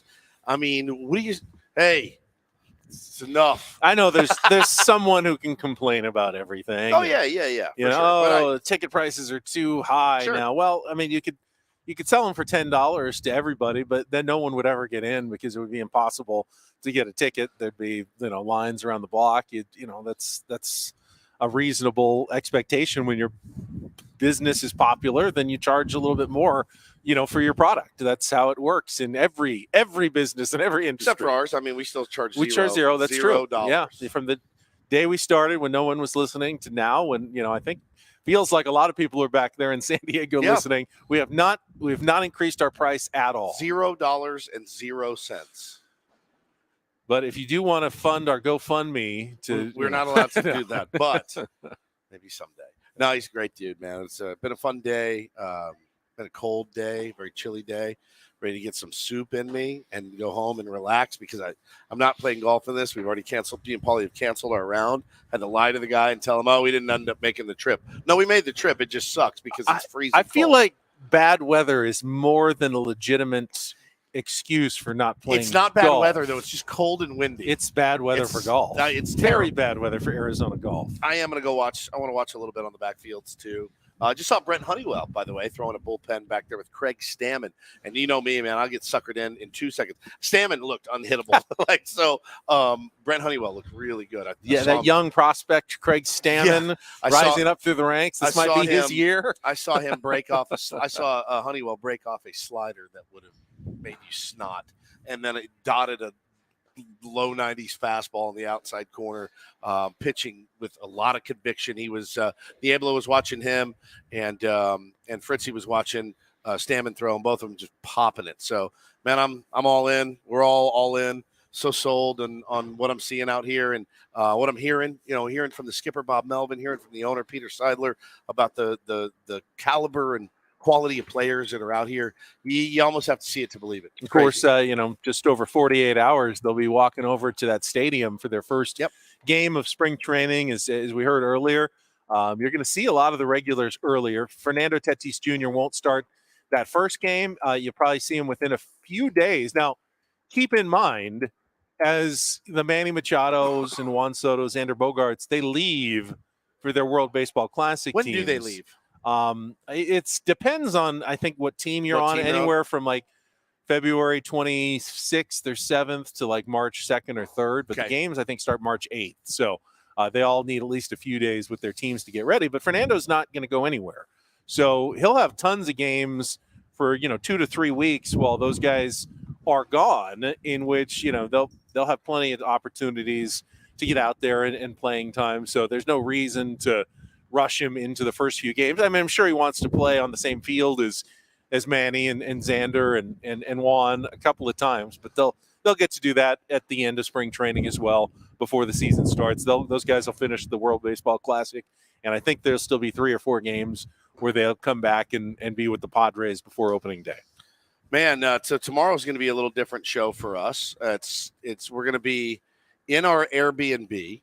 No guests as far as in person. They're not going to be bringing Padres players by our Airbnb, even though that would be really cool if they did, but they're not going to.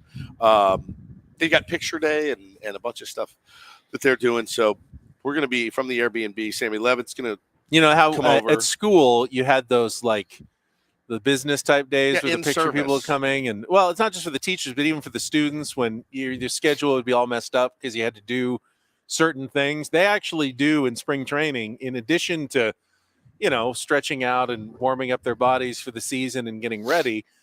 They do a lot of the stuff you'll see during the regular season. You go to Petco Park, those videos between innings in which, they're answering questions and playing games.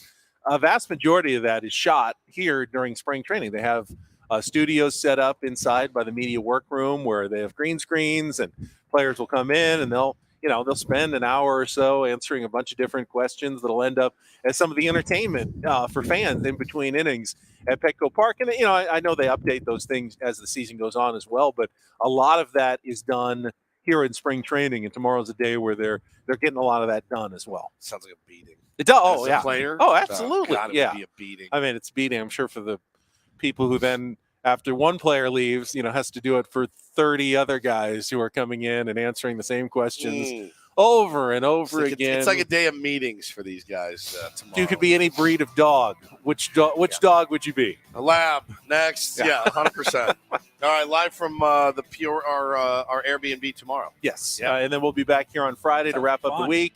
Should be a good one. Thanks to Italian Paul, Frank back at the studio.